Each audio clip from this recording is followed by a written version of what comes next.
શ્રીમદ ભાગવત કથા. વક્તા શાસ્ત્રી ભાવેશભાઈ જોશી. આયોજક દાયાભાઈ ટાંક. સ્થળ માલસર. શ્રી કૃષ્ણ કનૈયા લાલ કી જય.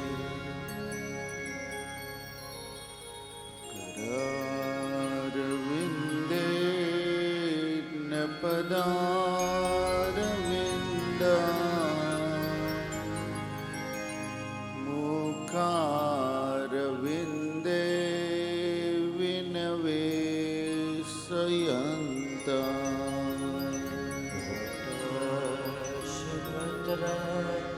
शकुतेशयानं बालं मुकुन्दं मनसा स्मरामि. કૃષ્ણ ગોવિંદ હરે મુરારે, હે નાથ નારાયણ વાસુદેવા. जिह्वे विवस्वा प्रथमेतदेव गोविन्द दामोदर माधवेति. ક્રેતુકામા કિલ ગોપકન્યા મુરારિપાદાર્પિત ચેત્તવૃત્તિ. तदयादिकं मोहवशादवोच गोविन्द दामोदर माधवेति. હે ગૃહે ગોપવધૂ કદંબા સર્વે મિલિત્વા સમવાપ્ય યોગા. पुण्यानि नामानि पठन्ति नित्यं गोविन्द दामोदर माधवेति. સુખં શયાના નિલયે નિજેપે નામાનિ વિષ્ણુ પ્રવદન્તિ મર્ત્યા. तैनिष्ठितं तन्मयतां व्रजन्ति गोविन्द दामोदर माधवेति. સદેવં ભજ સુંદરાણી નામાનિ કૃષ્ણસ્ય મનોહરાણી. समस्तभक्तादिनाशनानि गोविन्द दामोदर माधवेति. ખાવસાને ઇદમેવ સારં દુઃખાવસાને ઇદમેવ જ્ઞેયં. देहावसाने इदमेव द्रव्यं गोविन्द दामोदर माधवेति. કૃષ્ણ રાધા વર ગોકુલેશ ગોપાલ ગોવર્ધન નાથ વિષ્ણુ. जिह्वे विवस्वा प्रथमेतदेव गोविन्द दामोदर माधवेति. ગોવિંદ દામોદર માધવેતી ગોવિંદ દામોદર માધવેતી ગોવિંદ માધવ સ્તોત્રનો પ્રેમથી પાઠ જે કરે દામોદર દયા દાને સજે ગોલોક સંચરે સજે ગોલોક સંચરે શ્રી ગોવર્ધન નાથ કી જય શ્રી દ્વારિકાધીશ શ્રી ભાગવત ભગવાન કી જય શ્યામ સુંદર શ્રી અમને મહારાણી કી શ્રી વલ્લભાધીશ કી શ્રી પિતૃનારાયણ દેવ શ્રી કુલદેવી માત કી ઓમ નમઃ પાર્વતી પતયે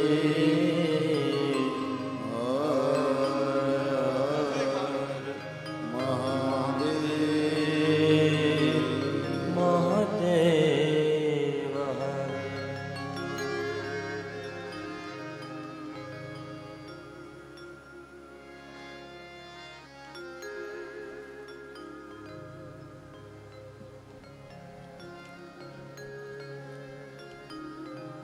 વિઘ્ન વિનાયક પ્રભુ ગણપતિના ચરણારવિંદ જ્ઞાન આપે છે તેવા ગુરુ અને વાણી આપનારી માં સરસ્વતીના ચરણારવિંદમાં અનંત કોટી વંદન.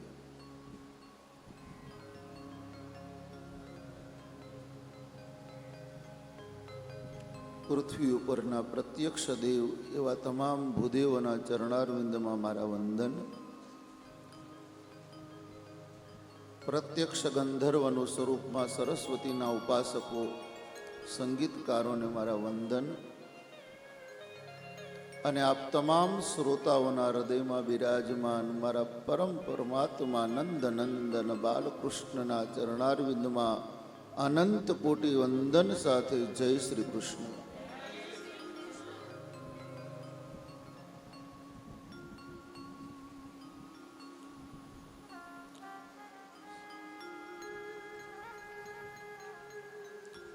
શ્રી રૂક્મન્યૌચુઃ શ્રુત્વા ગુણાન ભુવન સુંદર શૃણ્વતાંતે નિર્વસ્ય કર્ણ વિવરે હરતોऽन्तકાપम् રૂપં દૃશાદૃશિમતા મખિલાર્થરાગમ ત્વય્યસ્તા વિશતિ તમપત્રભૂમે.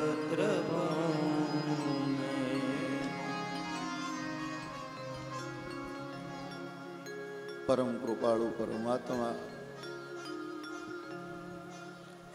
અહિત કરુણા કરનાર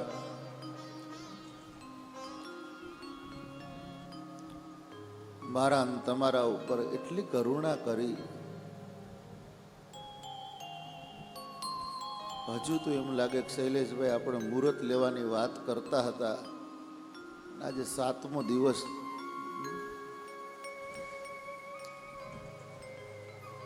મહારાજ ક્યાં કથા કરશું, ક્યારે કરશું, કેમ કરશું? પછી તો એમ લાગે કે હમણાં આપણે મળ્યા હતા, જગ્યા જોવા જતા હતા, અને એ પાછું પરમાત્માને કેટલો અનુગ્રહ, કેટલી કૃપા કે નિર્વિઘ્નતાથી આપણે 7મા દિવસના આરે પહોંચાડી દીધા. બસ આનું નામ કૃપા.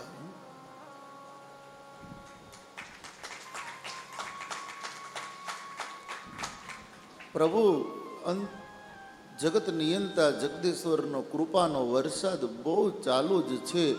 મારે ને તમારે ભીંજાવું હોય ને તો એમની બાજુ જવું પડે છે.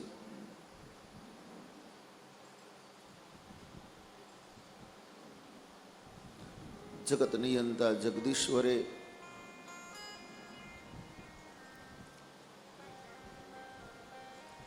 સરસ મજાનો દિવ્ય મનોરથ લઈને બેઠેલો જીવને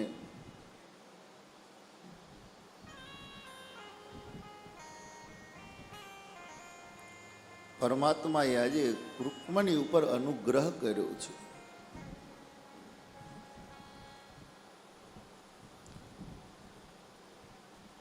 કારણ નવધા ભક્તિનું પહેલું પગથિયું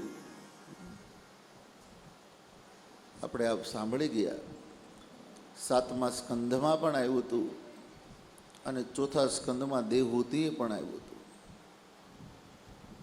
શ્રવણમ કીર્તનમ વિષ્ણુ. નવધા ભક્તિનું પહેલું પગથિયું શ્રવણ, સાંભળો. અને એ જ નવધા ભક્તિ, એનું પહેલું પગથિયું માં રૂક્મણીએ કાલે પત્ર લખ્યો ને તો એની અંદર પણ આવ્યું શ્રુત્વા. શું આવ્યું? શ્રુત્વા ગુણાન ભુવન સુંદર શૃણવતાંતે.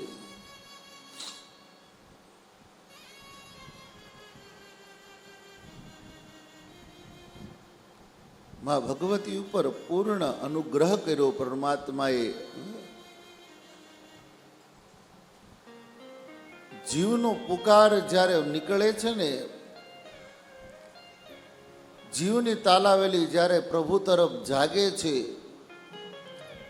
જીવ સંસારને છોડીને પ્રભુ તરફ જ્યારે આસક્તિ જીવની વધે છે, ત્યારે જીવને જવું નથી પડતું.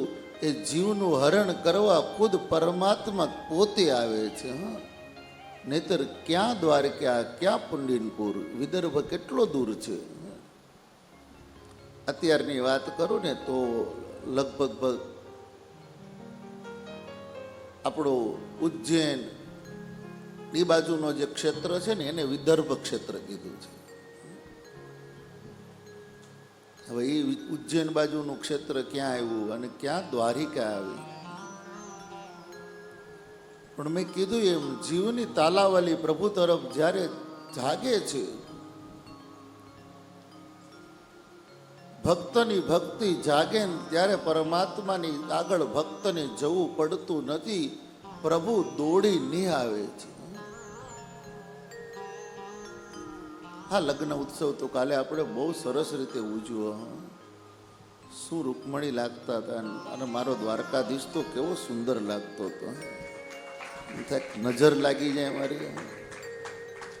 સરસ રીતે આપણે કાલનો ઉત્સવ બહુ સુંદર ઉજવ્યો. મજા આવી, આ બધાને આનંદ આવ્યો લોકોને. બસ મારી તો આ ભાગવતના પીઠ ઉપર બેઠા પછી બીજું તો શું આપું તમને, પણ એક જ ભાગવતના પ્રાર્થના કરું કે આ શ્રોતાઓને જે આનંદ પ્રાપ્ત થયો ને એ જીવન પર્યંત આવો ને આવો આનંદ એના જીવનમાં રહે. નથી લક્ષ્મી કોઈના માટે માગતો, નથી સમૃદ્ધિ માગતો, કારણ કે મેં લક્ષ્મીવાળાને રોતા જોયા છે, સમૃદ્ધિવાળાને રડતા જોયા છે. બસ તમારા જીવનમાં સુખ નથી માંગતો. સુખ હશે તો દુઃખ આવશે. પણ ભગવાનની એક જ અરજ તો કરી શકું, ભગવાન અમારા શ્રોતાઓના જીવનમાં આનંદ આટલો ને આટલો રહે. જીવનમાં આનંદ ક્યારેય ખૂટે નહીં. જે દિવ્ય આનંદ આપણે 7 દિવસ સુધી કર્યો,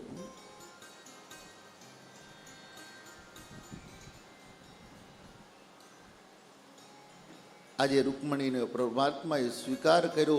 કોઈ લૌકિક લગ્ન, હા આપણે આનંદ કર્યો, કાલે પરમાત્માનો પરમાનંદ કર્યો, પણ જે જીવને મૃત્યુ તરફ જવાનો એક જ દિવસ બાકી રહ્યો હોય, જે પરીક્ષિત અનક્ષણ વ્રતને ધારણ કરી, હા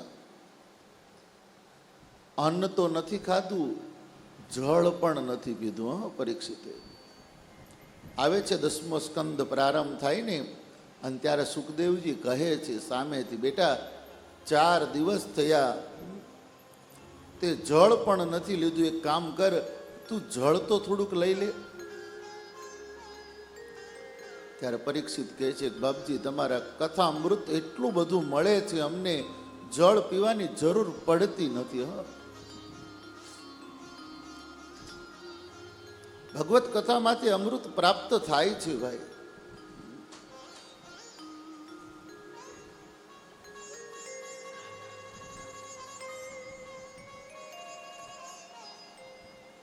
પરીક્ષિત ના પાડે છે, બાપજી કંઈ મારે લેવું નથી, કથા અમૃત રૂપી રસ મારા કાન દ્વારા મારા હૃદય સુધી એવો દિવ્ય જાય કે હવે મારે લૌકિક એક પણ પદાર્થની જરૂર નથી.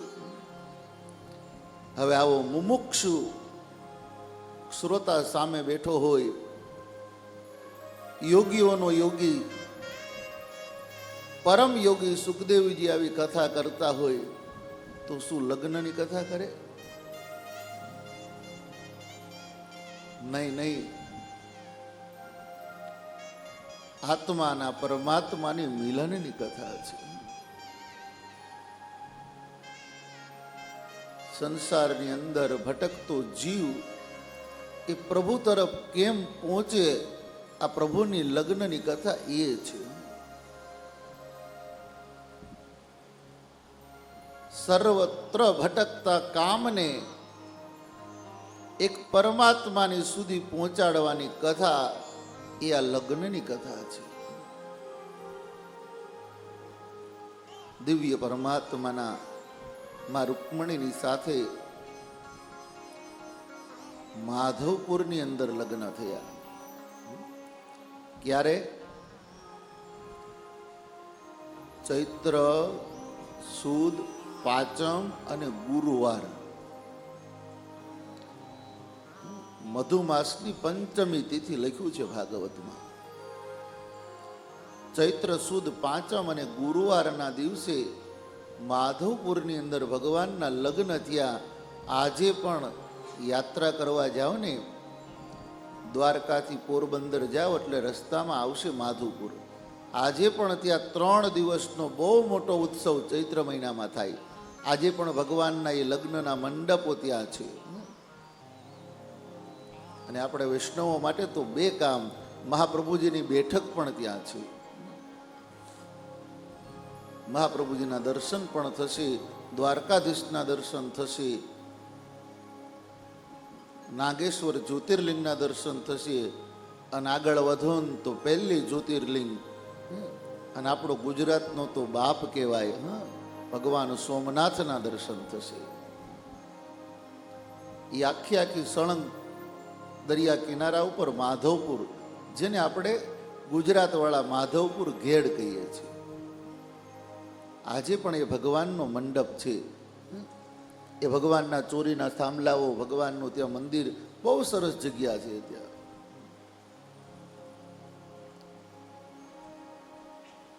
તો ચૈત્ર મહિનાની અંજવાળે પાંચમ અને ગુરુવારે ભગવાનના ધામધૂમથી લગ્ન કર્યા. ભગવાન દ્વારકાની અંદર પધાર્યા. પરમાત્માના દિવ્ય સંસારની અંદર પ્રથમ પુષ્પ પુત્ર રત્ને જન્મ લીધો છે, અને એનું નામ છે પ્રદ્યુમ્ન મહારાજ.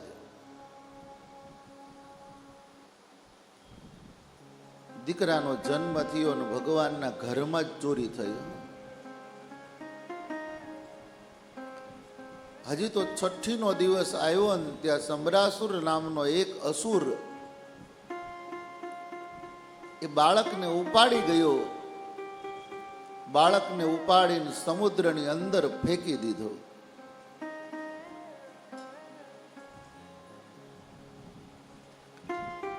જેવો બાળકને સમુદ્રમાં ફેંક્યો ને એક મોટી માછલી આવીને બાળકને ગળી ગઈ. અને માછીમાર ત્યાંથી નીકળ્યો અને જોયું નાવની અંદર એક સરસ મોટી માછલી હતી. એને જાળમાં પકડી લીધી. વિચારું કે ઓહો, આવડી મોટી માછલી જો રાજાને ભેટ આપશું ને તો રાજા બહુ પ્રસન્ન થશે, મને ઇનામ આપશે. માછીમારે માછલી લઈ અને એ જ સમરાસુરને પાછી આપી. સમરાસુરે એ માછલી પોતાના રસોઈ ઘરની અંદર મોકલી આપી. એ રસોઈ ઘરની અંદર એક માયાવતી નામની સ્ત્રી કામ કરતી હતી. માછલીના બે ભાગ કરવા ગઈને તો અંદરથી એક દિવ્ય બાળક નીકળ્યો. હજી માયાવતી કઈ પણ વિચારે ને ત્યાં શ્રીમન નારાયણ નારાયણ નારાયણ કરતા નારદ મુનિ ત્યાં રસોડાની અંદર આવી ગયા. અને માયાવતીને કહે, દેવી, આ તમે બાળકનો પ્રેમ નહીં કરતા, આ કોઈ નાનું બાળક બીજું કોઈ નથી, સાક્ષાત તમારો પતિ કામદેવ છે. નારદ મુનિ આખી કથા કરી કે જ્યારે દેવતાઓએ ભગવાન ભોળાનાથને જગાડવા માટે સમાધિમાંથી કામદેવને મોકલ્યા અને ભગવાને પોતાનું ત્રીજું નેત્ર ખોલી કામદેવને બળીને ભસ્મ કર્યા. અને ત્યારે કામદેવના પત્ની રતિ રડ્યા કે મારો પતિનો દેહ ન રહ્યો, મારું શું? અને ત્યારે ભગવાન ભોળાનાથ બોલ્યા છે કે હે રતિ, જ્યારે યદુવંશની અંદર કૃષ્ણ અવતાર થશે, રૂકમણી સાથે એમના લગ્ન થશે અને એનો પહેલો જ પતિ એટલે પહેલો જ પુત્ર અને તારો પતિ પ્રદ્યુમ્ન રૂપે જન્મ લેશે.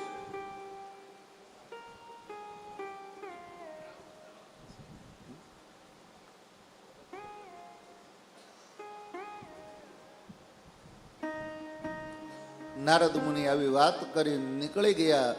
રતિ પોતાના પતિમાની રોજ સેવા કરે. પ્રદ્યુમ્ન મહારાજ 7 વર્ષના થયા છે. અહીંયા ભાગવતમાં 2 કામદેવની વાત આવી છે. સમરાસુર પણ કામ અવતાર અને અહીંયા પ્રદ્યુમ્ન પણ કામ અવતાર. એક અસુર કામ અને એક દેવ કામ. કામ ખરાબ નથી. જો કામ ખરાબ હોત તો 4 પુરુષાર્થમાં એને સ્થાન ન મળત. આપણા 4 પુરુષાર્થ છે: ધર્મ, અર્થ, કામ અને મોક્ષ. કોઈ એમ કે ફલાણો માણસ કામી છે, આમ છે. કામ ખરાબ નથી. અરે, લગ્નના મંડપમાં બ્રાહ્મણો મંત્ર બોલે છે ને, ન્યાય કામદેવની સ્તુતિ છે. કાલ સરસ મજાના ભૂદેવે લગ્ન કરાવ્યા, ગમ્યું મને.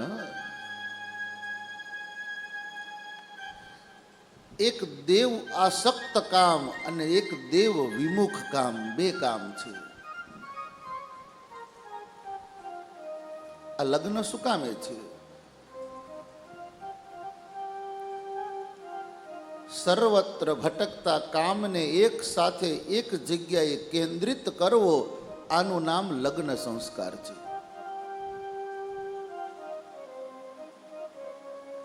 સમરાસુર હતો ને, તે દેવ વિમુખ કામ હતો. અને પ્રદ્યુમ્ન મહારાજ એ દેવાસક્ત કામ હતો. પ્રદ્યુમ્ન મહારાજ મોટા થયા. માયાવતી આવી રીતના સેવા કરીને ત્યારે પૂછ્યું કે તમે તો આટલા મોટા ને મારી આવી રીતના સેવા કેમ કરો? અને નારદે જે વાત કરીને તમામ વાત આજ માયાવતીએ પ્રદ્યુમ્ન મહારાજને કરીને કીધું, સ્વામી, આ રાક્ષસને મારો અને હવે આપણે જઈએ. એ માયાવતી રતિનો અવતાર પ્રદ્યુમ્ન મહારાજને પોતાની શક્તિ આપી. પ્રદ્યુમ્ન મહારાજે સમરાસુરને મારી. પ્રદ્યુમ્ન મહારાજ મોટા થયા, પોતાની ત્યાં પત્નીને લઈને સાથે આવ્યા. આ બાજુ નારદ મુનિ તરત જ દ્વારકામાં આવીને મા રૂકમણીને બતાવ્યું, માં તારો દીકરો ખોવાયો, અત્યારે વહુને લઈને આવ્યો છે, સ્વાગત કર, કળશ લઈને ઊભી રહે. અને જ્યાં ભગવાને અને રૂકમણીએ જોયું ને તો બીજો દ્વારકાધીશ આવતો હોય ને તેવો લાગે. કારણ દ્વારકાની અંદર પ્રદ્યુમ્ન બહુ રૂપાળા છે. હા, ભગવાનનું બીજું સ્વરૂપ લાગે છે, કારણ કે કામનો અવતાર છે ને.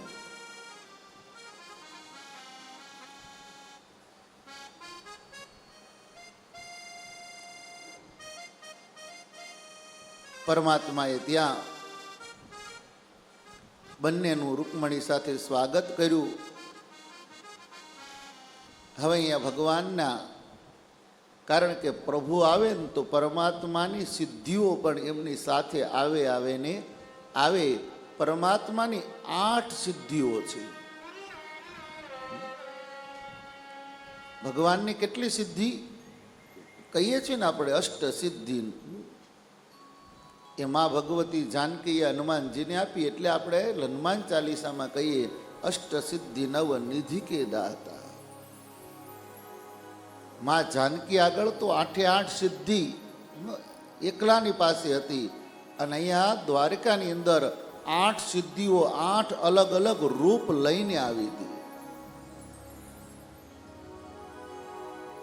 ભગવાનને હવે અષ્ટ સિદ્ધિઓ કેમ પ્રાપ્ત થઈ, હવે એની અહીંયા ચરિત્ર કથા સુખદેવજી મહારાજ પરીક્ષિતને સંભળાવે કે પરમાત્માની અષ્ટ સિદ્ધિ કેમ મળે છે પ્રભુને.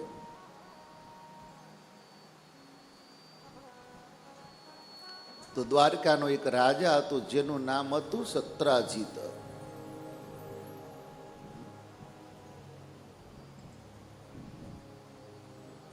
ભગવાનના બીજા લગ્ન, આ એની કથાનો પ્રારંભ.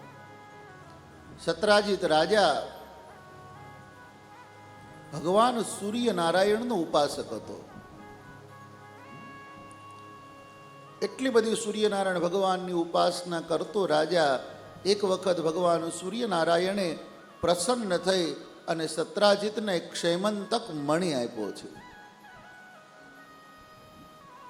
ક્ષેમંતક મણિ આપ્યો અને કીધું કે લે રાજા, આ મણિ રાખજે, રોજ તને 8 ભાર સોનું આની પૂજા કરીશ ને એટલે મળશે. અહીંયા વેદોના વિજ્ઞાનમાં ગણતરી કરીએ ને તો એવું થાય 8 ભાર સોનું એટલે અત્યારના નિયમ પ્રમાણે 40 મણ સોનું થાય.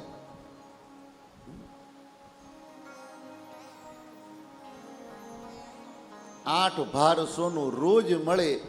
એક વખત ભગવાનને ખબર પડી એટલે ભગવાને ત્યાં પોતાના રાજમહેલમાં અંદર સત્રાજીત રાજાને બોલાવીને કહ્યું કે રાજા, આવો કિંમતી મણી મળ્યો છે, તું તમ તારે વાપર, પણ આટલો બધો સોનું કાંઈ તું એકલો તો ન વાપરી શક. રાજ્યની તેજુરી ભરાય તો રાજ્ય પ્રજાના સારા કામ કરે. પણ સત્રાજીતને આ વાત ગમી નહીં. તો ભગવાન કે કાંઈ વાંધો નહીં, તમ તારે આપણે પરાણે નથી લેવું, આ તો મેં આપણું સમાજ સુખી થાય, આપણું રાજ્ય સુખી થાય, આપણો પરિવાર સુખી થાય એટલે મેં તને કીધું હતું. સત્રાજીત નીકળી ગયો. એક સમયે સત્રાજીત રાજાનો નાનો ભાઈ પ્રસેન જંગલની અંદર ઘોડી લઈને ગયો અને તે દિવસે એ મણી બહુ સરસ હતો એટલે ગળામાં બાંધીને ગયો. જેવો પ્રસેન આગળ ગયો, એક જંગલનો રાજા સિંહ પ્રસેનને મારી અને મણી લઈ લીધો. સિંહ આગળ જતો તો મણી બહુ પ્રકાશિત હતો, એક રીંછ હતું જોઈ ગયું, સિંહને મારી એ રીંછ મણી લઈને પોતાની ગુફામાં ગયો, પોતાની દીકરીને રમવા આપી દીધો. અને આ બાજુ દ્વારકાની અંદર પ્રસેન મળે નહીં, મણી મળે નહીં, એટલે મણીનો આળ આવ્યો ભગવાનના ઉપર. સત્રાજીતે બધાને કીધું કે રાજસભાની અંદર દ્વારકાધીશે મણી માગ્યો ને મેં આપ્યો નહીં, એટલે ગમે તેમ કરીને ચોરીને લઈ ગયા છે. ભગવાન કે આ તો ખોટું થયું. યાદવોને લઈને નીકળ્યા ભગવાન. મણી ગોતવા માટે રસ્તામાં જોયું ને તો ઘોડો પડ્યો હતો મરેલો. આગળ ગયા ને પોતાનો ભાઈ પ્રસન્ન મરેલો પડ્યો હતો. એનાથી એ રસ્તે આગળ ગયા, સિંહ મરેલો પડ્યો હતો. ત્યાંથી આમ પગલા આગળ ગયા ને તો એક ગુફા હતી. ભગવાને બધા લોકોને કહ્યું કે 10 દિવસ સુધી ગુફાની બહાર મારી રાહ જોજો. જો 10 દિવસની અંદર હું ન આવું તો સમજી લેવું કે હવે હું પાછો નહીં આવું. બધા યાદવોને બહાર રાખી ભગવાન ગુફામાં ગયા ને તો એક નાની એવી રીછડી એ મણી સાથે રમતી હતી. ભગવાને જઈને કીધું કે દેવી, આ મણી તમારો રમવાનો નથી, અમને આપો. બીજો કોઈ પુરુષ અંદર આવ્યો ને એ રીછડી બી ગઈ, બૂમ પાડી અને ત્યાં પોતાનો પિતા જાંબુવત આવ્યો. બંને કીધું કે ભાઈ કોણ છો, બહાર જતો રે. એ કે નહીં, આ મણી આપો, મણી અમારા નગરનો છે, મારા ઉપર આળ આવ્યો છે. પણ આ રીછ માને. બંને એટલું બધું યુદ્ધ કર્યું.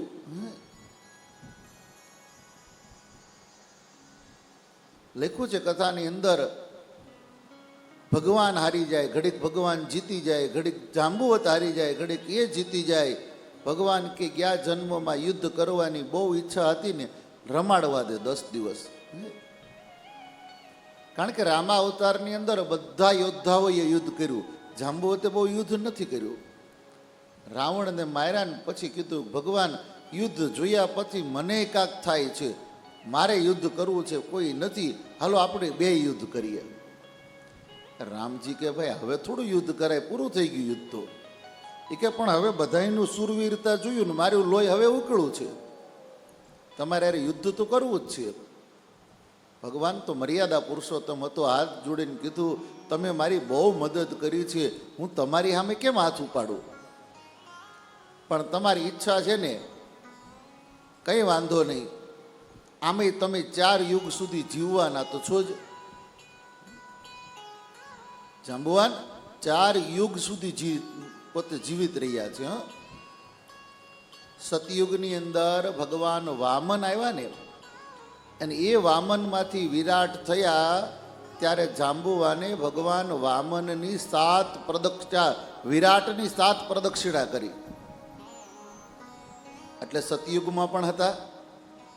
પછી ત્રેતાયુગ આવ્યો, ભગવાન રામ આવ્યા, ત્યારે રામજીની સાથે પણ હતા. આ દ્વાપર યુગ આવ્યો, કૃષ્ણ આવ્યા, તો એની સાથે પણ છે. ભગવાનના મુષ્ટિકાનો માર સહન ન થયો ત્યારે રામજીએ કીધું હતું કે હું તમારી સાથે કૃષ્ણ અવતારની અંદર યુદ્ધ કરીશ. જાંબુવત કે અમે તો પ્રાણી કહેવાય, અમને કેમ ખબર પડે કે તમે આવી ગયા? અને ત્યારે રામજીએ કીધું કે આપણે બંનેનું યુદ્ધ થશે, મારો માર તારાથી સહન નહીં થાય, ત્યારે સમજી લેજે કે મારો અવતાર થઈ ગયો. ભગવાનને જાંબુવતનું યુદ્ધ એટલું જોરદાર થયું, ભગવાને મુષ્ટિકા એટલી બધી જોરથી મારી, જાંબુવનથી સહન થયું ને યાદ આવ્યું, ઓહો મારો પ્રભુએ અવતાર લઈ લીધેલો. પણ આ બાજુ ભગવાન 10 દિવસ ઉપર થઈ ગયા, દ્વારિકાની અંદર દેખાણા નહીં. ભાગવતજીમાં તો એવું લખ્યું કે માતાજીનો યજ્ઞ ચાલુ કર્યો, પણ દેવી ભાગવત ખોલીને જોઉં ને, આ કથા દેવી ભાગવતમાં બહુ સરસ લખી છે. દેવી ભાગવત ખોલીને જોઉં તો ભગવાનના પિતા વસુદેવે માતાજીની 9 દિવસ સુધી દેવી ભાગવતની કથા અને માતાજીનો યજ્ઞ ચાલુ કર્યો છે. વસુદેવે માતાજીની ઉપાસના, માતાજીની આરાધના ચાલુ કરી છે. આપણને એવું લાગે કે ભાઈ દેવું હોય ને આ થોડું હોય ને આપણે આમને માનતા હોય આમ થોડું હોય, એ આપણા પૂરતું છે. દેવતાઓમાં એવું કાંઈ છે? અરે ક્યાં દૂરની વાત કરો, લગભગ દ્વારકા જઈ આવ્યા છે. દ્વારકાધીશને 56 ભોગ દરરોજ ધરવા આવે, પણ એની પહેલા એના કુળદેવીને રોજ એક થાળી ધરાય છે. ખબર છે? એના કુળદેવી ક્યાં છે? એ જ મંદિરના શિખર ઉપર. પહેલા તો ખુલ્લું હતું, પણ હવે થોડુંક મંદિર જૂનું થતું ગયું અને ગળદી બહુ થતી ગઈ, એટલે જે ધજા ચડાવે એમને દર્શન થાય છે. 7 માળનું મંદિર છે ભગવાન. એમાં 3જા માળે મા ભગવતી દ્વારકાધીશના કુળદેવી ત્યાં બેઠા છે. અહીંયા 7 દિવસ, ત્યાં 10 દિવસ થયા, ભગવાન ન આવ્યા એટલે વસુદેવે તરત જ બ્રાહ્મણોને બોલાવી, નારદ મુનિને બોલાવી, માં દેવી ભાગવત કર્યું છે ત્યાં. આ દેવી ભાગવતની અંદર આ કથા છે. અને ભાગવતમાં એવી કથા છે કે માતાજી ભદ્રકાલીનો યજ્ઞ કર્યો છે, પણ ટૂંકમાં માની પૂજા કરી જ છે. અને એટલે તો આપણા કોઈ કવિએ કીધું છે, માથી મોટું કોઈ નહીં, જળધર કે જગદીશ. આ દુનિયામાં માથી મોટું કોઈ નથી ભાઈ. પછી આપણા જેવો સામાન્ય મનુષ્ય હોય કે અખલ બ્રહ્માંડનો માલિક જગદીશ હોય, એને માના ચરણે તો આવવું જ પડે છે.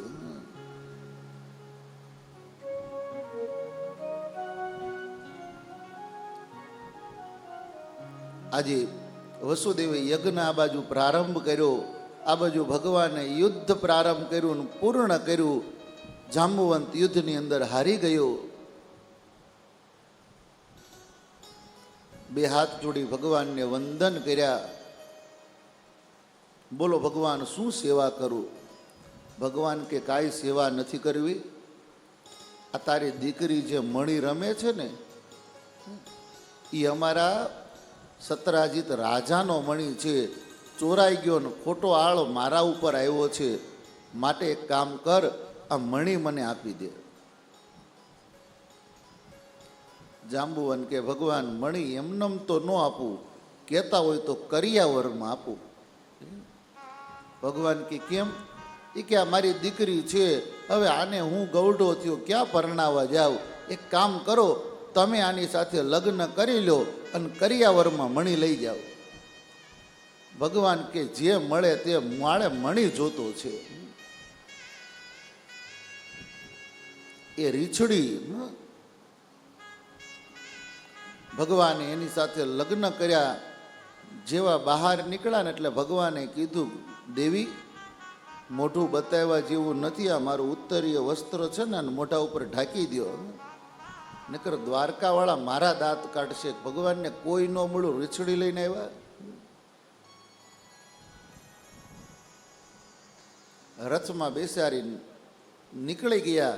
યાદવો તો બહાર હતા નહીં, કારણ કે 10 દિવસથી વધારે સમય થઈ ગયો, એટલે યાદવોએ તો વિચાર્યું હવે નહીં આવે. અને દેવી ભાગવતની અંદર થોડુંક ધ્યાન આપીએ ને તો અહીંયા દેવી ભાગવતની કથા પૂરી થઈ. માતાજીનો યજ્ઞ પૂરો થયો, યજ્ઞની પૂર્ણાવતી થઈ. આ બાજુ દેવી ભાગવતની પૂર્ણાવતી થઈ. અને એ જ સમયે ભગવાન દ્વારકાધીશ રથ લઈને આવ્યા છે. તમામ નગરજનોએ ભગવાનનું સ્વાગત કર્યું. એક સ્ત્રીને બાજુમાં જોઈ બધા લોકો એકદમ રાજી થયા. ભગવાન તો આવ્યા, પણ પરણીને આવ્યા છે. ભગવાને કહી દીધેલું રૂકમણીને ત્યાં આગળ જાંબુવતીને, કે તમારું મોઢું પહેલાં વહેલું રૂકમણી સિવાય કોઈને દેખાડતા નહીં. કારણ કે મોઢું કેવું જોવા જેવું તો ભગવાનને ખબર હતી. પણ યાદવોની તમામ સ્ત્રીઓ ભગવાન પરણીને આવ્યા ને એટલે નવી વહુનું મોઢું જોવા માટે બધાનો હરખ હતો. હોય કે આપણે સામાન્ય ગામડાની અંદર હોય, કોઈ વરાજો પરણીને આવે નવી હોય તો હવે ખુલ્લા મોઢે એટલે બધા જોઈ લે. પહેલાં તો લાજ કાઢતા, તો નવી વહુને જોવા માટે ગામની છોકરીઓને બધી રૂમમાં આવી જતી. કેવા ભાભી છે, કેવા છે, કાકી કેવા છે, માસી કેવા છે, જોવા માટે બધા આવતા. એમ તમામ યાદવો કન્યાઓ ભગવાન કેવી સ્ત્રી લાવ્યા, ભગવાન કેવા પત્ની લાવ્યા, ભગવાન કેવી પટરાણી લાવ્યા. પણ ભગવાને ના પાડી હતી. હા, મોઢું તો દેખાડતા જ નહીં દેવી. અને જીવા રૂકમણી અંદર ગયા. પરમાત્માએ તરત રૂકમણીને કીધું કે રૂકમણી, આ તમારા બેન જાંબુવતી, તમે એને સ્વીકારો. ભગવાનના ઓરડાની અંદર ગયા. જાંબુવતીએ જેવું મોઢું ખોલ્યું, રૂકમણીએ સામું જોયું. ઓહો, ભગવાન ખરા છે. કાંઈ વાંધો નહીં, આ તો પરાંબા લક્ષ્મીનો અવતાર. માં રૂકમણીએ જાંબુવતીની સામે દ્રષ્ટિ કરી. અરે, રૂકમણી કરતા પણ સુંદર જાંબુવતી બની ગયા છે. યાદવ કુળની દરેક નારીઓ આવીને જાંબુવતીની સામે જોવે ને વખાણ કરવા માંડ્યા. માં રૂકમણી, જાંબુવતી તો ખરેખર તમારા કરતા પણ સુંદર છે. રૂકમણી મનમાં હરખાઈ ઘડીક પહેલા જોયું હોત તો કોઈ જાગ્યાત નહીં, મૂર્છા આવી જાત. ભગવાનના બીજા લગ્ન જાંબુવતી સાથેથી, યાદ રાખજો. પહેલા રૂકમણી, બીજા જાંબુવતી. રોજ આ 8 નામ બોલવામાં આવે તો માણસના જીવનમાં સિદ્ધિ મળે છે. નિરાતે કહેજો ને, હું લખી દઈશ. તમ તારે ટપાલ લખજો, મહારાજ ઓલા 8 નામ મોકલો તો એટલે મોકલી દે.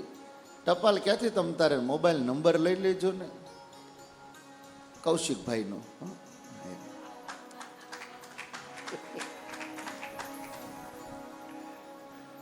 હા, એટલે એ મારે ચોખવટ કરી દેવી ને એમ, નહીતર મેસેજ પડ્યા હોય છે કેટલા બધા એમાં. કંઈ વાંધો નહીં, એમ તારે મારો નંબર લેજો. હવે તો એમ લાગે છે કે આપણો આ પરિવાર જ છે, આપણે ચિંતા નથી.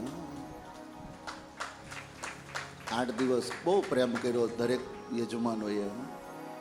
કંઈ માંગીએ ને એ પહેલાં મળી જતું હતું, કંઈ પૂછવું નથી પડ્યું, કંઈ કહેવું નથી પડ્યું.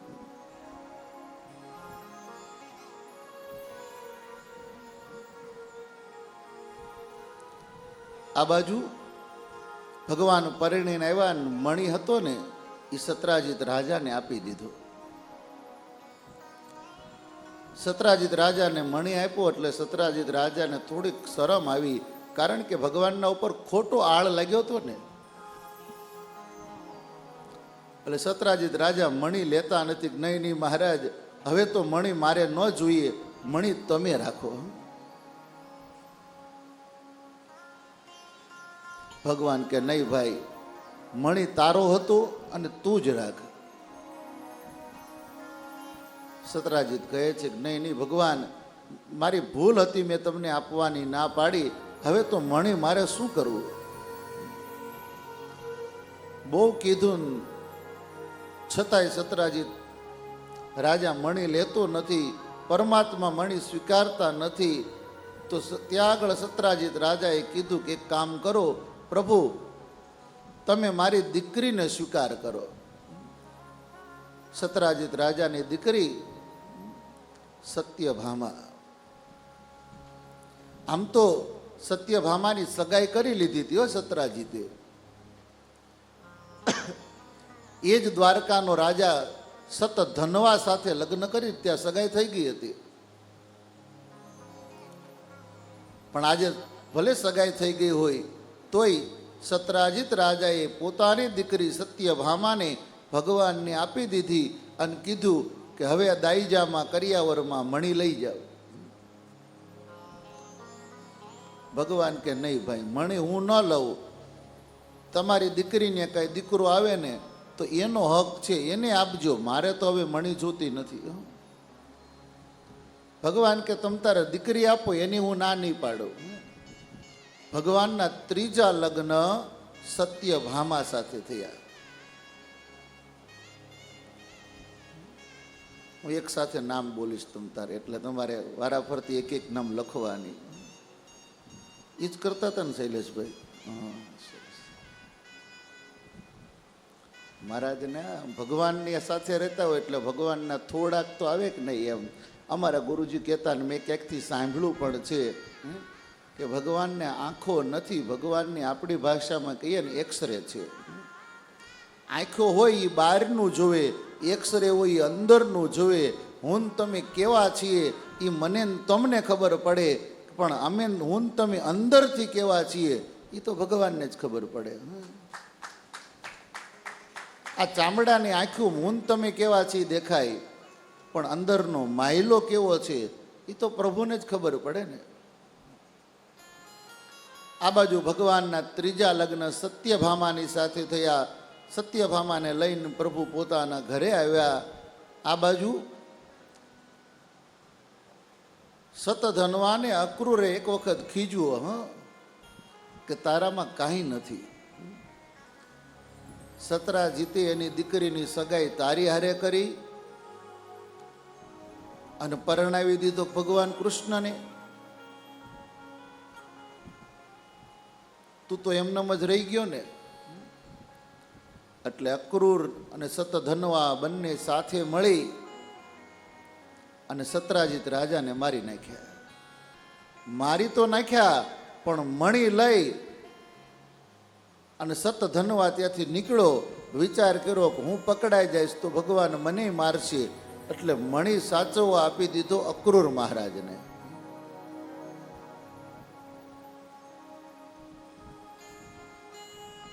અક્રૂર મહારાજ તો ભગવાનના ભક્ત હતા, પણ આવી બુદ્ધિ કેમ આવી? કારણ કે એ તો ભગવાનનો ભક્ત હતો.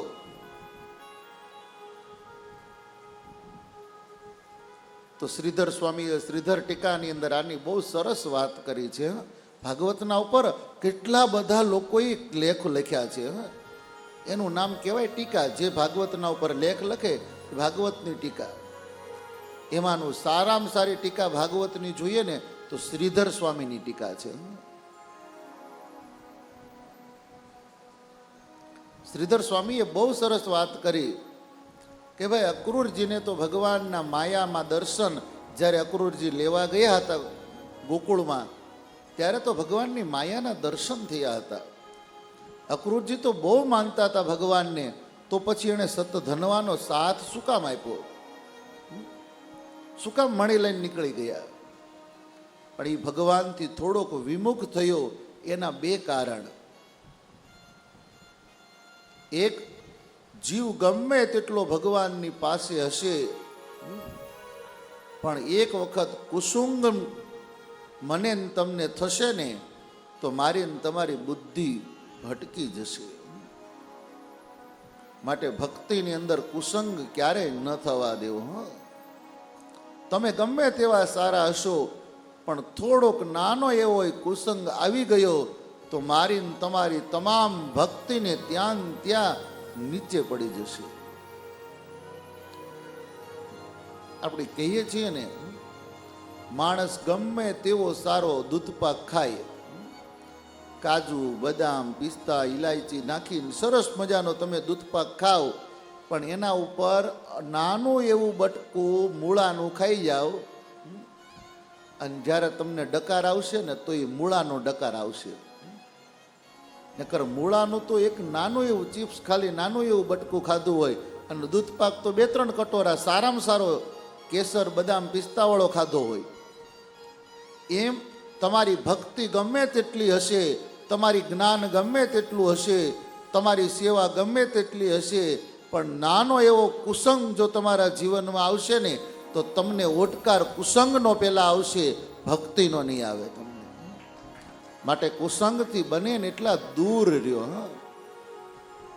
નજીક નહીં આવવા દો. આજે બે વસ્તુ, એક તો સતધનવાની સાથે કુસંગ થયો અક્રૂરને, અને બીજું ગોપીઓએ અંદરથી કીધું તું અમને તું અમારા કાનાથી છૂટો કરે છે. હે અક્રૂર, તારા જીવનમાં થોડોક દિવસો એવા આવશે તારે કાનાથી છૂટું થવું પડશે. ગોપીઓનું દુઃખ હતું ને અંદરથી, કારણ કે અક્રૂર લઈને ગયો હતો. આજે આ બે કારણ છે. અક્રૂરની બુદ્ધિ ફરી ગઈ, અને અક્રૂર મહારાજને એ સતધનવાએ મણી આપ્યો. અક્રૂરજી વિચાર કરે આને અહીંયા તો ન રખાય, રોજ 40 મણ સોનું ક્યાં મૂકવું? તો અક્રૂરજીનું મોસાળ હતું કાશી નગરી. અક્રૂરજી તરત જ ઘોડી લઈને કાશી નગરીમાં વયા ગયા. કાશી નગરીની અંદર જઈને રોજ મણીની પૂજા કરે, 40 મણ સોનું નીકળે. અક્રૂરજીની તો કીર્તિ વધવા માંડી. ગંગાના ઘાટ બનાવ્યા, ભગવાન શિવના મંદિરો બનાવ્યા, સરસ મજાની કાશી નગરીની અંદર એટલા બધા તીર્થો બનાવી દીધા. આ બાજુ પાછા દ્વારકા વાળાએ ભેગા થઈને આળ ભગવાનના ઉપર નાખ્યો કે ભગવાનને ગમે તેમ તો મણી જોતો જ તો મણી ન આપ્યો ને એટલે સતરાજીતને મારી નાખ્યો. ભગવાન કે એક વખત મણી લઈને આવ્યો તોય મારી ઉપર આળ આવ્યો. ભગવાન અને બલદેવજી બંને સાથે મણીની તપાસ કરવા ગયા અને એ વખતે સતધનવા ઠેઠ આસામ નગર અત્યારનું ત્યાં સુધી પહોંચેલો. ભગવાને પકડી લીધો, મારતા નથી, ભગવાનના ચરણે આવ્યો અને ત્યારે કીધું કે ભાઈ મણી તો આપી દે. સતરાજી ત્યાં આગળ સતધનવા કહે મણી તો મારી આગળ નથી, મણી દ્વારકામાં જ પડ્યો છે. બલદેવજી થોડાક દૂર ઊભા હતા. ભગવાને આવીને બલરામને કીધું કે ભાઈ એમની આગળ તો મણી નથી, મણી દ્વારકામાં છે. હવે જ્યારે આળ આવે ને ત્યારે કેવું થાય જોજો. ભાગવતની કથા બહુ દિવ્ય છે. હું આ એક એક શબ્દ સહકથા કહું છું. એક નાનો એવો શબ્દ નથી મૂકતો. શું કામ એનું પછી તમને કારણ કહું. આજે દુનિયાએ તો ભગવાનના ઉપર વિશ્વાસ ન કર્યો, પણ સગ્ગો ભાઈ બલરામને પણ અવિશ્વાસ આવ્યો. કાનુડા તારે એકલાને મણી જોતું એટલે તું ખોટું બોલશું. અરે ભગવાન કે એવું નથી, હાલને દ્વારકા. પછી તો બલરામને થોડીક ખીજ આવી ગઈ એટલે કે નહીં નહીં કાનુડા, મને જનક રાજાએ પત્ર લખેલો ને, મારે જનક રાજાની પાસે જવું છે. એક કામ કર, તું જા, હું અહીંયા જનક રાજાની નગરી છે ને ત્યાં જાઉં છું. ભગવાનને ખબર પડી ગઈ, બલરામને પણ વિશ્વાસ રહ્યો નથી. આ બાજુ ભગવાને જાણી લીધું મણી કાશીની અંદર, કારણ કે કાશીની અંદર બહુ મોટું દાન પુણ્ય થવા લાગ્યું. એટલે ભગવાનને ખબર પડી કે આટલું મોટું દાન પુણ્ય જ્યાં મણી હોય ને ત્યાં થાય. ભગવાન આવ્યા અને અક્રૂરજીનું તો આમ કીર્તિ વધી ગઈ. ભગવાન આવીને અક્રૂરજીનો કાન પકડ્યો. અક્રૂરજી આ બધું હું? અક્રૂરજીએ માફી માગી. ભગવાન કે કાંઈ વાંધો નહીં અક્રૂરજી, ભલે તમે ગમે તે કર્યું, મારા ભક્ત છો, હું તમારી કીર્તિ નહીં મટવા દઉં, પણ મણી લઈને આવો. અક્રૂરજી મણી લઈને આવ્યા અને ભગવાને આખા ગામમાં વાત તો એવી જ કરી કે ભાઈ સતધનવા નીકળી ગયો ને, મણી અક્રૂરના ઘરે મૂકી ગયો. અક્રૂરને આ વાતની ખબર નહોતી. પણ આ બાજુ ભગવાનના સસરા સતરાજીત મરી ગયા. એટલે ભગવાને વિચાર કર્યો કે મારે રડવું તો પડશે જ. હાહાર આવી જ્યાં નો રડવી તો ઘરવાળીને ખરાબ લાગે ને, કે તમે થાવ કેવા છો, મારો બાપ વયો ગયો તો દુઃખ ન થયું તમને. લખ્યું છે ભાગવતમાં, ભગવાન રેડ્યા છે. અને ત્યારે સત્યભામાને થયું કે ઓહો, ભગવાન મારા પિતાને કેટલો પ્રેમ કરે છે. પરમાત્માએ મણી સત્યભામાને આપ્યું કે લ્યો દેવી, આ મણી તમારા પિતાનો છે, મારો એમાં કંઈ અધિકાર નહીં, તમે આ મણી રાખો.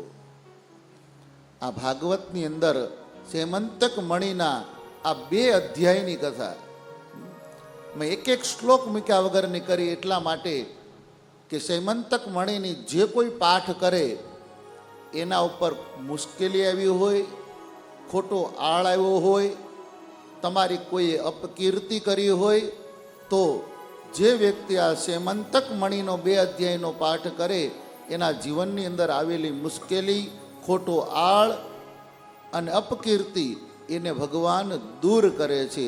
એટલા માટે આ સેમંતક મણીના 2 અધ્યાય આપણને કરી ગયા છે. હવે શ્લોક સાથે કથા કરીએ ને તો પાછું ટ્રસ્ટની અંદર જઈને બીજા 7 દી રાખવા પડે.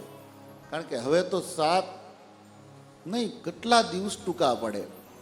11મો સ્કંધ આવે છે અને એમાંય 24 અધ્યાય તો ભગવાનના પરમ જ્ઞાન ઉદ્ધવને જે આપે છે. તો ભગવાનના ત્રીજા લગ્ન સત્યભામા સાથે થયા. એક વખત પરમાત્માને વિચાર કર્યો કે લાવીને ઇન્દ્રપ્રસ્થ જઈ આવું. ઇન્દ્રપ્રસ્થમાં કેટલાય વખતથી મારા ભાઈને નથી મળ્યો, મારા ભાઈઓ પાંડવોને નથી મળ્યો. લાવ આજ ભાઈના ઘરે જાવ. કારણ કે કુંતાજી એ ભગવાનના સગ્ગા ભાઈ છે. આ તો કુંતી ભોજની દીકરી, એનું નામ હતું પૃથા, પણ કુંતી ભોજની દીકરી એટલે એનું નામ કુંતા પાડ્યું. અને એટલે જ મા ઉપરથી દીકરાના નામ પડતા પૃથા ઉપરથી જ પાર્થ નામ પડ્યું છે. ભગવાન ઇન્દ્રપ્રસ્થની અંદર આવ્યા. કઈ જગ્યાએ આવ્યું ઇન્દ્રપ્રસ્થ? યમુનાના કિનારે. હસ્તિનાપુર અને ઇન્દ્રપ્રસ્થ બંને અલગ અલગ નગરી છે. હસ્તિનાપુર નગરી ધૃતરાષ્ટ્રની જે હતી એ ખાંડવ પ્રસ્થ જે આપ્યું યમુનાના કિનારે, અને એમાંથી ભગવાનને કહેવા પ્રમાણે એ ખાંડવ પ્રસ્થમાંથી જે બનાવ્યું નગરી એનું નામ ઇન્દ્રપ્રસ્થ. હસ્તિનાપુર ગંગાના કિનારે છે અને ઇન્દ્રપ્રસ્થ યમુનાના કિનારે છે. આજે ભગવાન પોતે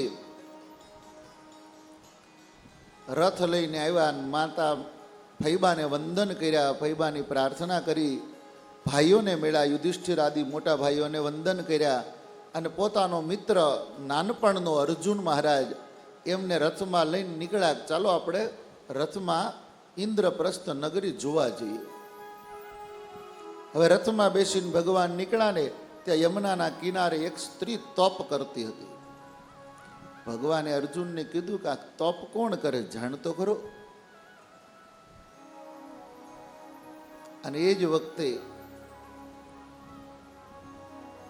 અર્જુન મહારાજે જઈને પૂછ્યું કે માતાજી આપ કોણ છો અને અહીંયા શું કામે તપ કરો છો?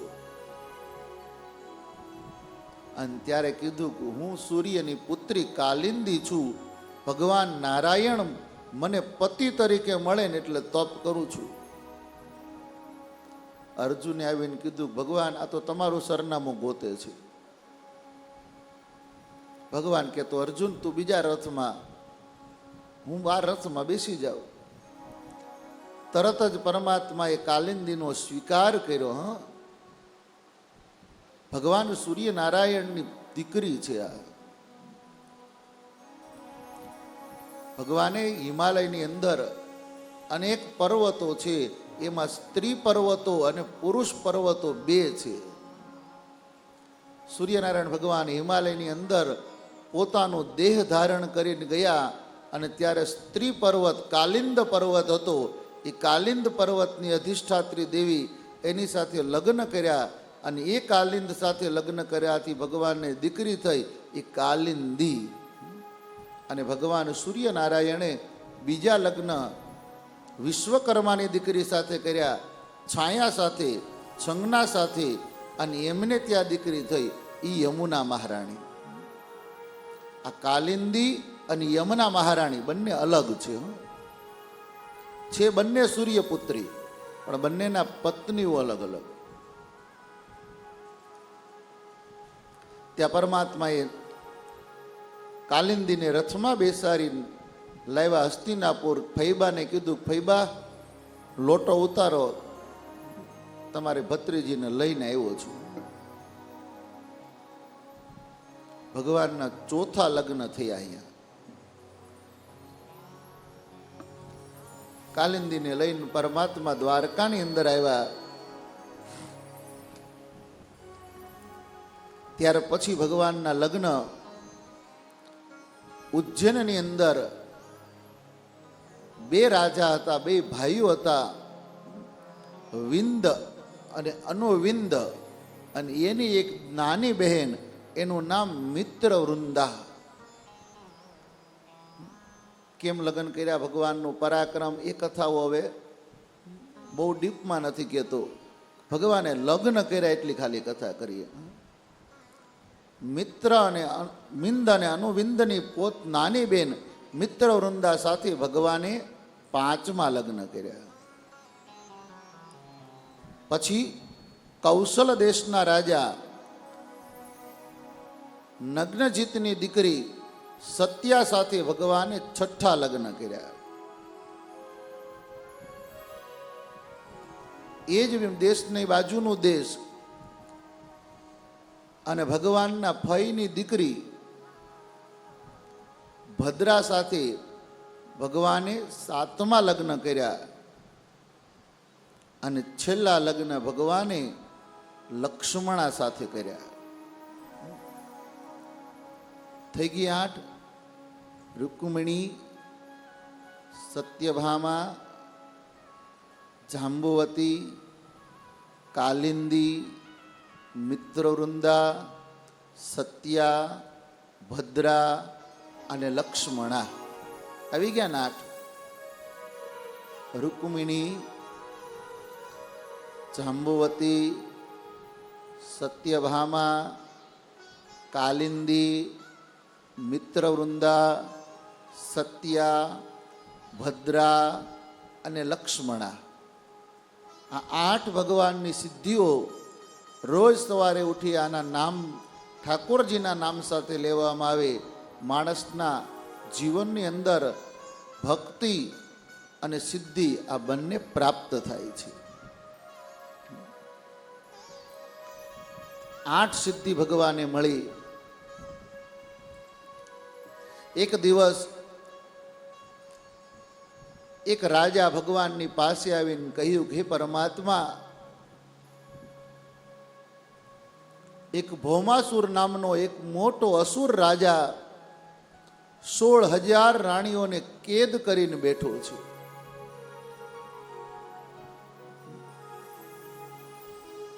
નારીઓને બચાવવા માટે પરમાત્માએ એ ભૌમાસુર રાજાની સામે યુદ્ધ કર્યું. ભૌમાસુરનો વધ કરી પરમાત્માએ 16,000 રાણીઓને મુક્ત કરી છે.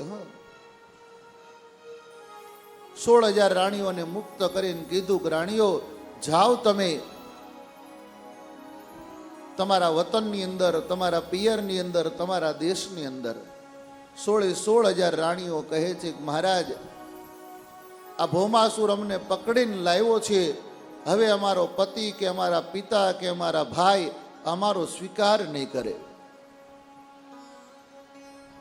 પરમાત્માએ વિચાર કર્યો કે આ નારીનું કોઈ સ્વીકાર નહીં કરે ને તો આપણા દેશનું નારી શક્તિ બગડી જશે.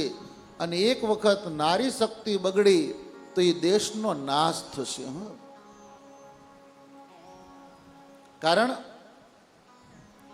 નારી છે ને એ શક્તિનું રક્ષક છે. નારી દેશને બચાવે છે અને નારી દેશને ડૂબાવે પણ છે.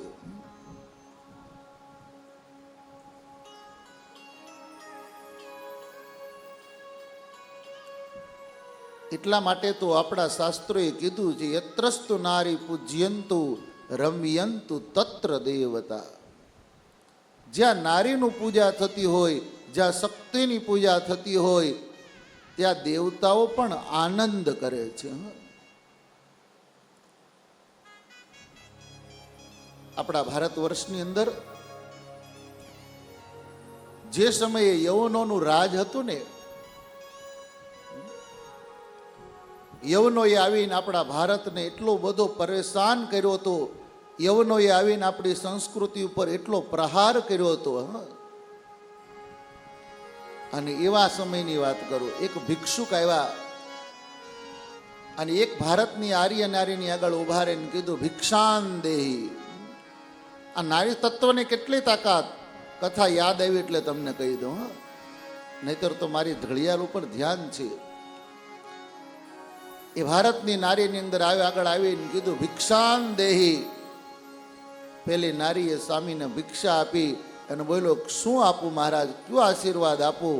અને ત્યારે પેલી નારી ભારતની હતી, એણે કીધું કે આશીર્વાદ તો બીજા કંઈ નહીં, પણ આ યવનોએ અમારી ભૂમિના ઉપર, ભારત ભૂમિના ઉપર આટલી બધી પરેશાન કરીને આ યવનોની રક્ષા થાય, આ યવનો વયા જાય, અથવા તો અમારા ભારતનું રક્ષણ થાય ને એવા કંઈક આશીર્વાદ આપો. અને પેલા સ્વામીની નજર ગઈ, ઓહો આના પેટમાં તો બાળક છે. અને કીધું કે માતા, આ રામાયણનો ગુટકો પડ્યો તો જોડીમાં, એ રામાયણ કાઢીને આપી કે લે માં, તારે ભારતનું રક્ષણ કરવું છે ને, સંસ્કૃતિનું રક્ષણ કરવું, લે આ રામાયણ વાંચજે. એ રામાયણ આપનાર બીજું કોઈ નહીં. સ્વામી સમર્થ, સ્વામી સમર્થ સદગુરુ હતા, એ રામાયણ આપનાર હતા. અને નારી બીજી કોઈ નહીં, એ રામદાસ સ્વામી સમર્થ. અને નારી બીજી કોઈ નહીં, જીજાબાઈ. એ ચોપડી આપીને અને રામાયણનો પાઠ કરે. અને એમાંય અરણ્ય કાંડનો દુઓ આવે ને, ભગવાન બોલ્યા છે અસુરોનો નાશ કરવા માટે. અરણ્ય કાંડનો દુઓ આવે, ભગવાન પ્રતિજ્ઞા લે છે અરણ્ય કાંડમાં, નીચીસર હિન કરહું મહી ભુજ ઉઠાવું પન કીન. ભગવાને હાથ ઊંચો કરીને કીધું કે આ તમામ નીચીસરને હું મારીશ નહીં ને ત્યાં સુધી મારા હાથ નીચે નહીં મૂકું. આવું રામ જ્યારે બોલે છે, પ્રતિજ્ઞા લે, અને એ દુઓ આવે ને જીજાબાઈને ગમે, એનો એ દુઓ વારાફરતી બોલે, નિશિચરનો નાશ કરીશ, નિશિચરનો નાશ કરીશ. આનો આ દુઓ માં જીજાબાઈ બોલે, રામાયણનો પાઠ કરે. અને એ જ પાઠ ઓલો પેટમાં હતો ને એ સાંભળે છે. પેટમાં પોઢીને સાંભળે ની બાળમાં લક્ષ્મણની વાત રે, શિવે રામ લક્ષ્મણની વાત.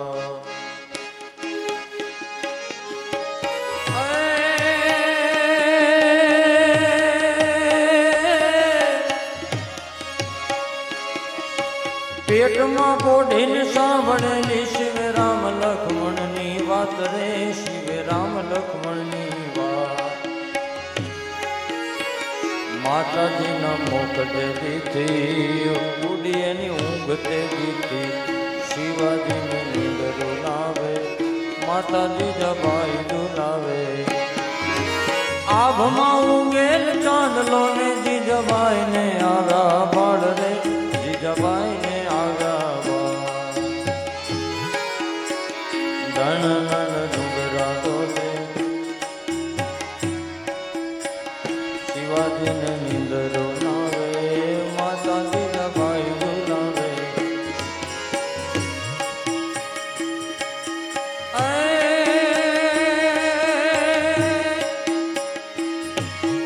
ઓઢ જોરે મારા હો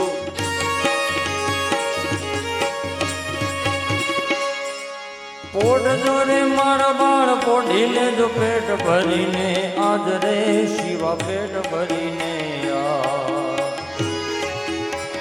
કાલે કાળ યુદ્ધ ખેલાશે, સુવાટાણું ક્યાંય ન રહેશે, શિવાજીને નીંદર નાવે, માતાજી જબાઈ ડુલાવે, શિવાજીને નીંદર નાવે, માતાજી જબાઈ ડુલાવે, માતાજી.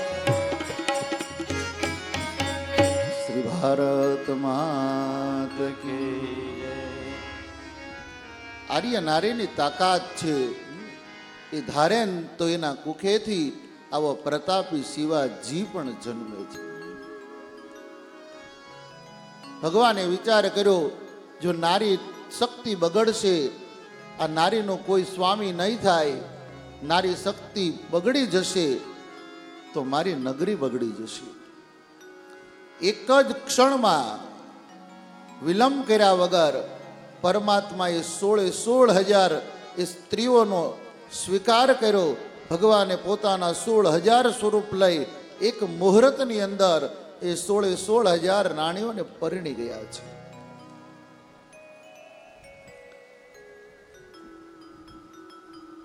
આજે કઈ આપવાનું છે? ચા શરબત? નહીતર વચ્ચે પાછું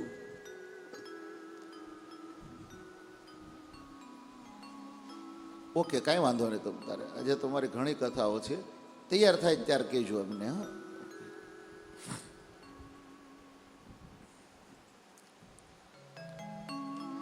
સુખદેવજી મહારાજ આગળની દિવ્ય કથા કરે.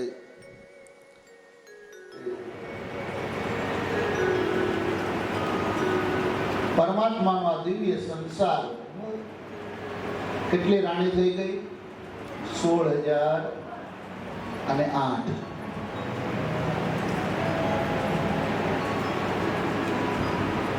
હવે એમને ત્યાં કેટલા સંતાનો? એક એક રાણીને ત્યાં 10 દીકરાઓ અને એક એક દીકરી. એક એક રાણીને ત્યાં 10 દીકરા અને એક એક દીકરી. હવે કેલ્ક્યુલેટર તમારે મારવાનું છે. અમને તો કહીએ છે કે નદીનું મૂળ અને ભગવાનનું કુળ બહુ જોવા જવાય નહીં, નીકળે ને નાઈ લેવાય. નર્મદાને કાંઠે આવ્યા છીએ તો આ ક્યાંથી આવીને ક્યાં ગઈને કેમ આવીને એ ન જોવાય. સરસ મજાનું જળ આપણને નાવા મળે ને તો નાઈ લેવાય.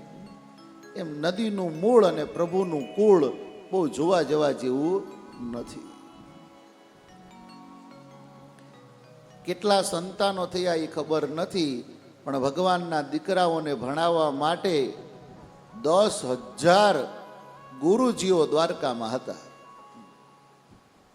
એ 10,000 ગુરુજીઓ ભગવાનના દીકરાઓને ભણાવવા માટે હતા.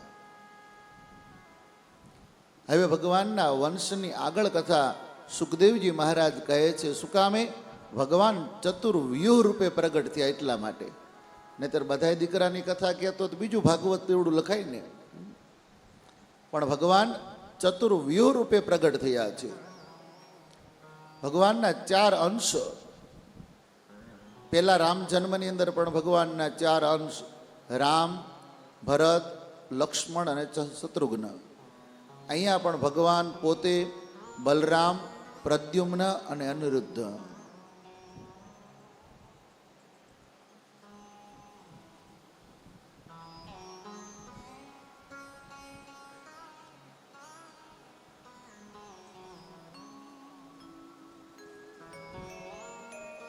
પરમાત્માનો દીકરો પ્રદ્યુમ્ન મહારાજ,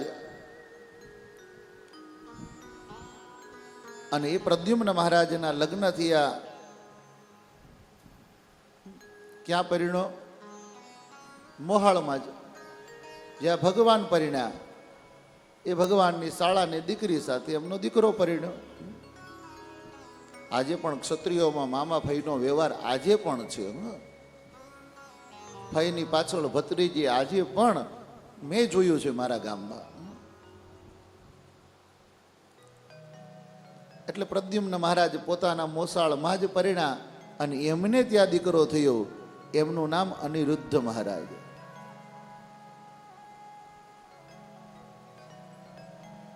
પરીક્ષિત મહારાજે પ્રશ્ન કર્યો કે મહારાજ, આ અનિરુદ્ધ મહારાજ એટલે બાણાસુરની સાથે યુદ્ધ થયું એ કે બીજા? અને તરત સુખદેવજીને યાદ આવ્યું, ઓહો, આ કથામાં તો મારા પ્રભુ દ્વારકાધીશ અને મારો ઈષ્ટ શિવની કથા આવે. લાઈવ સમજાવું. ઉષા અને અનિરુદ્ધના લગ્નની કથા. પ્રેમાનંદ મહારાજ આપણા ગુજરાતી બહુ સરસ કવિ થઈ ગયા અને એમણે આ કથાને પોતાની રીતે લખી અને જેનું નામ આપણે ગુજરાતીઓએ પાડ્યું ઓખાહરણ. કવિ થોડાક શબ્દો લખી શકે ગમે તેમ, કવિને થોડીક છૂટ હોય. એટલા માટે કવિએ અહીંયા ભાગવતમાં ઉષા છે એનું નામ બદલીને ઓખા પાડ્યું છે.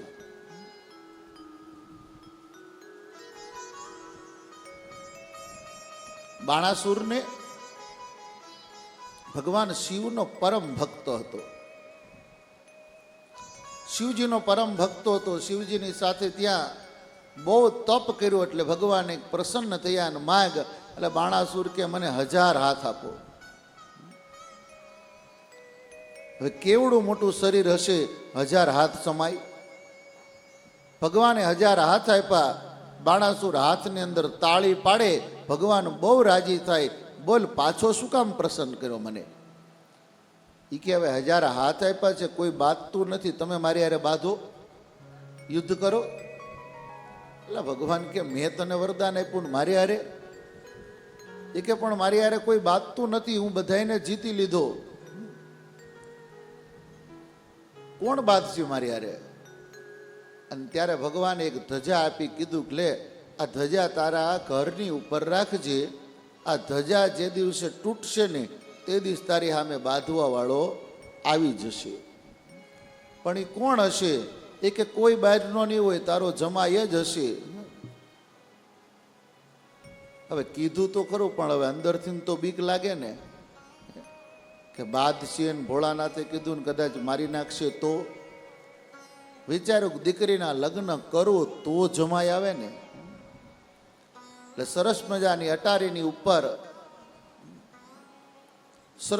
અટારીની ઉપર પોતાની દીકરીને મૂકી દીધી અને પોતાની બેનપણી ચિત્રલેખા અને એને કીધું તમારે બંનેએ આમ 7 માળની અટારી છે એમાંથી નીચે ઉતરવાનું નથી. આ બાજુ ચિત્રલેખા અને ઉષા મોટી થવા લાગી. એક વખત ઉષાને રાત્રે સ્વપ્ન આવ્યું. સ્વપ્નની અંદર એ પરણી ગઈ, ફેરા ફરી ગયા, પણ અધૂરા સ્વપ્નમાં ચિત્રલેખાએ જગાડી દીધી. અને ઉષાએ કીધું આટલા અધૂરા સ્વપ્નમાં તે મને જગાડી, કેવું સરસ સ્વપ્ન આવતું હતું, મારા ફેરા પૂરા થયા હતા હજી તો. હવે એક કામ કર, જેને હું સ્વપ્નમાં પરણીને એ મૃત્યુ ગમે તેમ થાય મને લઈ આવી દે. ચિત્રલેખા કે સ્વપ્ન થોડું સાચું હોય? કોઈને સ્વપ્ન આવ્યું હોય કે હું બહુ મોટો શેઠ થઈ ગયો, મારા ગાડી મોટર બંગલા થઈ ગયા, સવારમાં ઉઠે તો કંઈ ના હોય, તો કે ગાડી મોટર બંગલા શેઠપણું લઈ આવાય? આ તો રાજાની દીકરીને ગમે તેમ થાય, સપનામાં હું જેને પરણી એ લઈ આવી દે. ચિત્રલેખા તે તું કોને પરણી મને કેમ ખબર? પણ ચિત્રલેખા ચિત્ર બહુ સારા બનાવતી. સ્વર્ગના દેવોનું ચિત્ર બનાવ્યું, પૃથ્વીના રાજાનું ચિત્ર બનાવ્યું. આમ સરસ કથા છે, પણ હું થોડીક વાર્તાના રૂપમાં કહું છું. સ્વર્ગના દેવોનું ચિત્ર બનાવ્યું, પૃથ્વીના રાજાનું ચિત્ર બનાવ્યું, અનેક નગરીઓનું ચિત્ર બનાવ્યું. એમ કરતા કરતા કરતા દ્વારકા નગરી આવી, દ્વારકાધીશનું ચિત્ર બનાવ્યું. અને તરત જ ઉષાએ પગે લાગ્યું કે આને તો બધાય ગૌઢો સસરા કહેતા હતા મારા. તો હવે કે આને ગૌઢા સસરા કે, તો આના તો કેટલાય દીકરા. એ કે લઈ એક એક પેઢી કરવું. હવે તો પ્રદ્યુમ્ન મહારાજનું ચિત્ર બનાવ્યું, કીધું ઓહો આ તો મારા સસરા છે. એના દીકરા અનિરુદ્ધ મહારાજનું ચિત્ર બનાવ્યું અને ચિત્ર તરત જ ઉષાએ લઈ લીધું. હા દેવી, આ જ મારો પતિ, ગમે તેમ થાય આને લઈ આવી દો. ચિત્ર ત્યાં આગળથી નીકળ્યા અને દ્વારકા પહોંચે. ચિત્રલેખા અનિરુદ્ધને લેવા માટે તો નીકળી ગઈ, પણ વિચાર કર્યો કે દ્વારકા નગરીની અંદર જવું ને તે સહેલી વાત નથી. 24 કલાક સુદર્શન ચક્ર આખી દ્વારકાનું રક્ષણ કરે છે, અને એ ભગવાનના ઘરમાં ચોરી કેમ કરવી? નારદ મુનિને યાદ કર્યા. નારદ મુનિ પ્રગટ થયા. બોલો ને ચિત્રલેખા, શું થયું? તો કે ભાઈ આવું બન્યું, મારી સખી બાણાસુરની દીકરી ઉષાએ સ્વપ્નની અંદર અનિરુદ્ધને પરણી અને જીદ કરી, એટલે હું અનિરુદ્ધને લેવા માટે જાઉં છું. હવે ભગવાનના ઘરની અંદર સુદર્શન ચક્ર ચોકી કરે, મારે લાવવી કેમ? નારદ મુનિએ વિચાર કર્યો કે અનિરુદ્ધ એટલે ભગવાનના દીકરાનો દીકરો. હા, આ બાજુ બાણાસુર ભગવાન શિવનો ભક્ત. હા, નારદ મુનિ કે રમત જોવા જેવી છે. અનિરુદ્ધને ઉપાડી જશે એટલે ભગવાન યુદ્ધ કરવા આવશે. ભગવાન યુદ્ધ કરવા આવશે એટલે બાણાસુરની સાથે યુદ્ધ કરશે. બાણાસુર ભગવાન ભોળાનાથનો ભક્ત એટલે ભોળાનાથને બોલાવશે, અને શિવને સાંભળ્યો બે બાંધે ને જોવાની મજા આવશે. લ્યો, આ બે ભગવાન કેવા બાંધે છે. નારદ મુનિ કે કાંઈ વાંધો નહીં, ચાલો. સુદર્શન ચક્ર ફરતી બાજુ રક્ષણ કરતું હતું. નારદ મુનિ આવીને સુદર્શન ચક્રને કીધું જય શ્રી કૃષ્ણ. સુદર્શન ચક્ર તરત રોકાણું.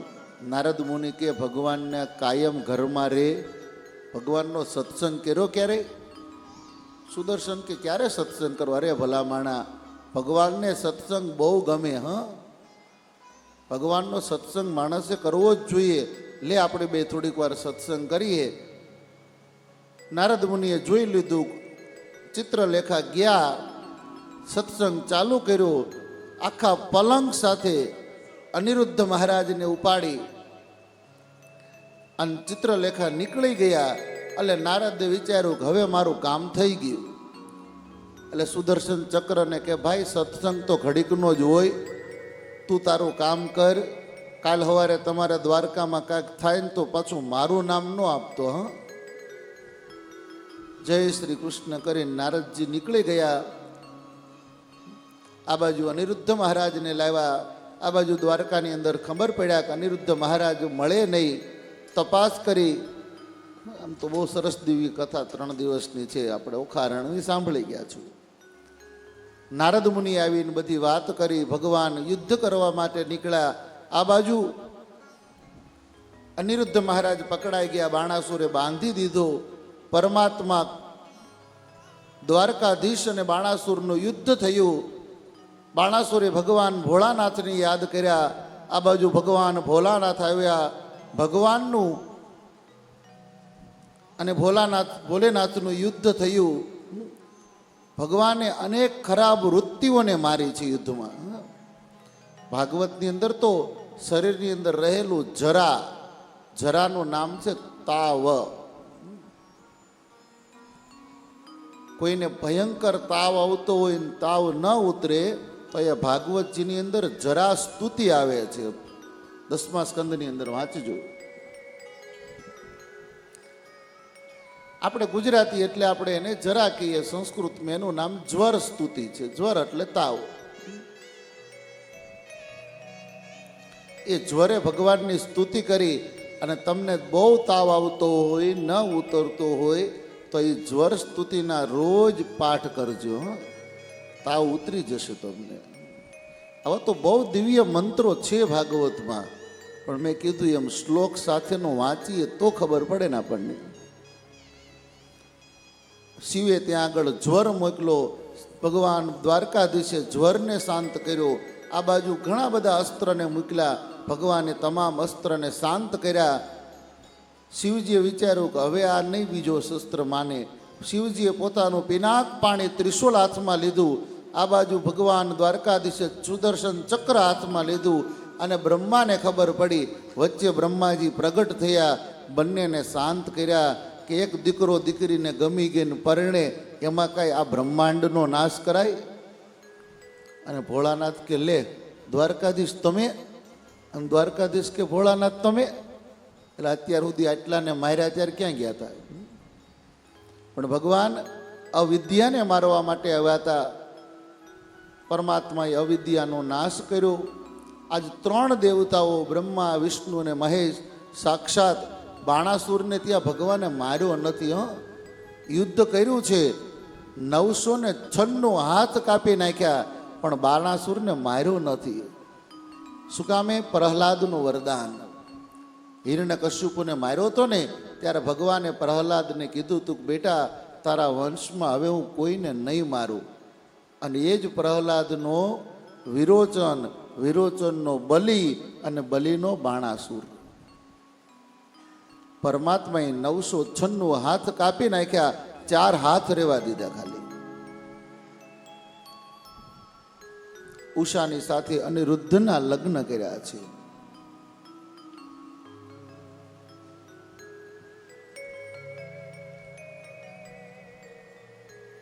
એક સમય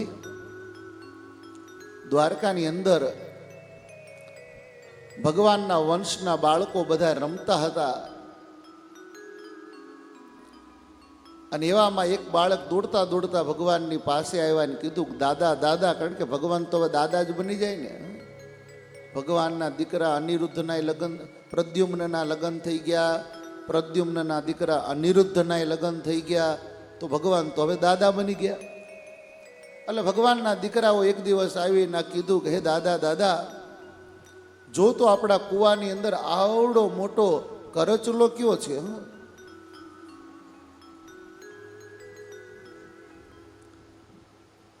અને ત્યારે ભગવાને આવીને જોયું. ભગવાને વિચાર કર્યો કે મારા દીકરાઓને શિખામણ આપ્યા જેવી છે. ભગવાને પોતાનું ખભે રાખેલો આવું ઉત્તરીય વસ્ત્ર લીધું, એ કૂવાની અંદર મૂક્યું. જેવા ભગવાનના ઉત્તરીય વસ્ત્રને સ્પર્શ થયો અને પેલો કરચલો હતો એ કરચલામાંથી દિવ્ય મનુષ્ય બની અને બહાર આવ્યો. ભગવાનને તો બધી ખબર હતી, પણ એના બાળકોને જ્ઞાન આવે એટલા માટે કહ્યું કે ભાઈ તમે કોણ છો? અને ત્યારે બે હાથ જોડી પીધું, નગો નામ નૃગેન્દ્રોહમ. એ મહારાજ, હું નરોની અંદર શ્રેષ્ઠ મોટો રાજા નૃગેન્દ્ર હતો. રોજ સવાર પડે ને કેટલી બધી ગાયોનું દાન કરતો હતો. અને એવામાં એક દિવસ એક બ્રાહ્મણોને હજારો ગાય આપી, પણ હવે ગાય એ બ્રાહ્મણોના ધણમાંથી પાછી મારી ગૌશાળામાં આવી ગઈ. એક બ્રાહ્મણ બીજો આવ્યો, એમણે મારી આગળ એક જ ગાય માગી. એ બ્રાહ્મણને પાછી આવી હતી ને એ ગાય આપી દીધી. પણ પેલી 1000 ગાય લઈ ગયેલો ને એ બ્રાહ્મણોએ બધી ગાયના ઉપર દોરા બાંધી અને નિશાની કરેલી. બ્રાહ્મણે ગણ્યું તો 999 ગાય થઈ. એક ઘટે એટલે બ્રાહ્મણ પાછો આવીને જોયું તો એક બ્રાહ્મણ એ દોરાની નિશાનીવાળી ગાયને લઈને જતો હતો. સામે સામે બે બ્રાહ્મણ ઝઘડ્યા. ઓલો કે આ મારી ગાય છે, આમાં દોરાની નિશાની કરી. પેલો બ્રાહ્મણ કે નહીં, હમણાં રાજાએ મને આપી છે. બે બ્રાહ્મણ રાજાની પાસે આવીને કહ્યું કે રાજા, આ ગાય તમે હમણાં મને આપીને? પેલો બ્રાહ્મણ કે નહીં, પેલા મને આપી, જો આમાં દોરાની નિશાની કરેલી છે. રાજાએ હાથ જોડ્યા, ભૂદેવો એક કામ કરો, એ ગાયને જાતિ કરો, તમને બીજી 1000 ગાયો આપી દઉં. બેમાંથી એક બ્રાહ્મણ, એકના 2 ન થયા. ગાયને ત્યાં મૂકીને બે બ્રાહ્મણ નીકળી ગયા. સમય ગયો, નૃગેન્દ્ર રાજાનો અંત સમય આવ્યો. ચિત્રકૂટની નગરીમાં ગયા. ભગવાન યમરાજે પૂછ્યું, આનું કેટલું પુણ્ય? ચિત્રકૂટે કીધું કે ઓહો, પુણ્ય તો કોઈ ઓછું નથી. આના પુણ્ય એટલું છે કદાચ દેવોનો રાજા સ્વર્ગનું પુણ્ય એટલું નહીં હોય, સ્વર્ગનો રાજા ઇન્દ્રનું પુણ્ય એટલું નહીં હોય. પણ આને એક વખત બ્રાહ્મણનો અપરાધ ભૂલથી થઈ ગયો છે, તો આને કાચીડો તો બનવું જ પડશે, કરચલો તો બનવું જ પડશે. માટે આજે નૃગ રાજા કહે છે કે ભગવાન, ભૂદેવોનું અપમાન થયું એટલા માટે આ કરચલો બનીને હું આ દ્વારકાના કૂવામાં આવ્યો. આજે તમારો સ્પર્શ થયો, મને મુક્તિ મળી ગઈ. ભગવાન કહે છે બાળકોને કે બાળકો, ક્યારેય ભૂલે ચૂકે પણ બ્રાહ્મણનો અપરાધ કરતા નહીં. ભગવાનને ખબર હતી આ મોટા થઈને કરવાના છે. ભગવાન કે જો કહી દઉં સમજી લે, ન કરે તો સારું. બાળકોને શિખામણ આપી. એક દિવસ નારદ મુનિએ વિચાર કર્યો, લાવને ભગવાનના દર્શન કરવા જાઉં. ભગવાનને 16,000 રાણીઓ છે, તો ભગવાન થોડા એકારે બધી રાણીઓની હારે હોય, અને જે મહેલમાં ન હોય એ રાણીની સાથે ભગવાનને ઝઘડો કરાવવું, કંઈક આનંદ તો કરવો પડે ને ભગવાન સાથે. નારદ મુનિ સવારના વહેલા આવ્યા રૂકમણીના મહેલની અંદર. જોયું તો ભગવાન સ્નાન કરીને વસ્ત્ર પહેરતા હતા. નારદ મુનિ આવીને જોયું, ઓહો, સવારમાં નારદ મુનિ. ભગવાન કે બેસો બેસો. નારદ મુનિ કે નહીં નહીં ભગવાન, દર્શન કરવા જ આવ્યો હતો, બીજું કંઈ નહોતું. બીજા મહેલ જાંબુવતીના મહેલમાં ગયા. જોયું તો ભગવાન પૂજા કરતા હતા. ભગવાન ઊભા થયા, આવો આવો નારદ મુનિ, બેસો બેસો. નારદ કે નહીં નહીં ભગવાન, અહીંથી નીકળો ને દર્શન કરવા આવ્યો. નારદ વિચારે, એક મહેલમાંથી બીજા મહેલમાં ક્યારે આવી ગયા? ત્રીજા મહેલમાં ગયા ને તો ભગવાન પૂજા કરીને સૂર્યનારાયણ ભગવાનને અર્ઘ્ય આપતા હતા. નારદ મુનિને જોયા, ઓહો નારદ મુનિ, આવો આવો, હમણાં જ પૂજા પૂરી થઈ, લ્યો આપણે સાથે કંઈક દૂધ પીએ. નારદ કે નહીં નહીં ભગવાન, હું ખાલી દર્શન કરવા જ આવ્યો હતો. ચોથા સત્યભામાના મહેલની અંદર ગયા. જોયું તો પરમાત્મા ગાયની સેવા કરતા હતા. નારદને આવીને જોયું, ઓહો, સવારમાં નારદ મુનિ, આવો આવો. નારદ મુનિ કે નહીં ભગવાન દર્શન માટે જ આવ્યો હતો. નારદ મુનિ કે આ તો હાળું કંઈક મુહૂર્ત સારું નથી જોયું. વિચાર કર્યો તો કોઈ રાણીના મહેલમાં ભગવાન ન હોય તો આ બે માણા, કારણ કે મારે તો કંઈ છે નહીં સંસાર, આ પતિ પત્ની ઝઘડો કેમ કરે નહીં મારે જોવું હતું આજે. હાળું આજ કંઈક મુહૂર્ત સારું નથી. મિત્ર વૃંદાના મહેલમાં ગયા. બપોર થઈ ગયેલો. ભગવાન રાજભોગની તૈયારી ચાલતી હતી. ભગવાને બોલાવ્યા. નારદ નીકળી ગયા. કાલિંદીના મહેલમાં ગયા. નાગ્નજીતીના મહેલની અંદર ગયા. લક્ષ્મણના મહેલની અંદર ગયા. 8 પટરાણીઓના મહેલમાં ગયા. પણ ભગવાન કઈ ને કઈ સેવા કરે. અને છેલ્લા મિત્રના મહેલમાંથી જેવા ભગવાન નારદ નીકળવા ગયા ને, ભગવાને હાથ પકડ્યો. એ નારદ અહીંયા તારે સંસારનો ઠેકાણું નહીં અને અમારા સંસારને જોવા નીકળ્યો. નારદ કે ભગવાન જોવાનું તો એક બાનું જ છે, પણ ખાસ તો એક કામ માટે આવ્યો. વિચાર કરો, લાવો ને ઘડીક અત્યારે ભગવાનની સાથે આનંદ કરી લો. મૂળ તો ભગવાન એક બહુ મહત્વનું કાર્ય લઈને આવ્યો છું. જરાસંઘ રાજાનો એટલો બધો ત્રાસ વધી ગયો છે ને પ્રભુ. અને બીજું આમંત્રણ એ છે પરમાત્મા કે યુધિષ્ઠિર મહારાજ બહુ મોટો રાજસુ યજ્ઞ કરે છે. આ બે આમંત્રણ આપવા માટે પ્રભુ પધાર્યો છું. અને જોયું વિચાર્યું ગયો જ છું ને તો લવ ભગવાનની સાથે થોડોક આનંદ કરું. ભગવાને પોતાનો ત્યાં મહેલની અંદર રાજ દરબારમાં તમામ લોકોને બોલાવ્યા. બલરામને બોલાવ્યા. તમામ લોકોને બોલાવીને કહ્યું કે આપણા ફઈના ઘરે યજ્ઞ થાય છે તો ચાલો આપણે બધાએ જવાનું છે. તમામ યાદવોની સ્ત્રીઓ તમામ તૈયાર થયા અને બધાય આવ્યા છે ઇન્દ્રપ્રસ્થની અંદર. ઇન્દ્રપ્રસ્થની અંદર આવી ભીમસેન મહારાજને, યુધિષ્ઠિર મહારાજને ભગવાન પગે લાગ્યા છે. કારણ કે આ બે પાંડવો એ ભગવાન કરતાં મોટા છે. અર્જુન ભગવાન જેવડો છે, બંને બથ ભર્યા છે. નકુલ અને સહદેવ ભગવાનને પગે લાગ્યા છે. અને પછી ભગવાને કીધું, યુધિષ્ઠિર મહારાજ આવડો મોટો યજ્ઞ કરીએ છીએ, કઈ કામકાજ તો વેચણી કરી કે નહીં? કોને ક્યું કામ આપીશું? યુધિષ્ઠિર મહારાજ કે ભગવાન બધો પ્લાન કરવો છે પણ તમારી રાહ જોઈને બેઠા છીએ. તો ભગવાન કે કઈ વાંધો નહીં. આટલા લોકો આવે ને તો પહેલા તો રસોડાથી જ ચાલુ કરીએ. ભીમો મહાસાધ્યક્ષો ધનાધ્યક્ષ સુયોધન સહદેવસ્તુ પૂજાયામ નકુલો દ્રવ્ય સાધને ગુરુ શુશ્રયો જિષ્ણુ કૃષ્ણ પાદાવને જને પરિવેશેણ દ્રુપદજામ કર્ણો દાને મહામના. ભાગવતજીની અંદર બહુ સરસ લખ્યું, ભીમસેનો મહાધક્ષો. રસોડું કોને આપ્યું? ભીમને આપ્યું છે. અને એટલે જ આપણે ગુજરાતીમાં કહીએ કે જેને ખાતા આવડે ને એને જ ખવડાવતા આવડે. ભીમે કીધું કંઈ વાંધો નહીં, 2-5 હજાર વધી જશે ને તે દિવસે હું ફલાહાર કરી લઈશ. અને કદાચ 25 હજાર વધી જશે તો હું ઉપવાસ કરી લઈશ. 2-5 હજાર તો ફલાહાર હતું ભીમનું, અને 25 હજાર ઉપવાસે હતું. પછી ધન્યાધ્યક્ષ સુયોધન. તેજોરીની ચાવી કોને આપી? સુયોધન.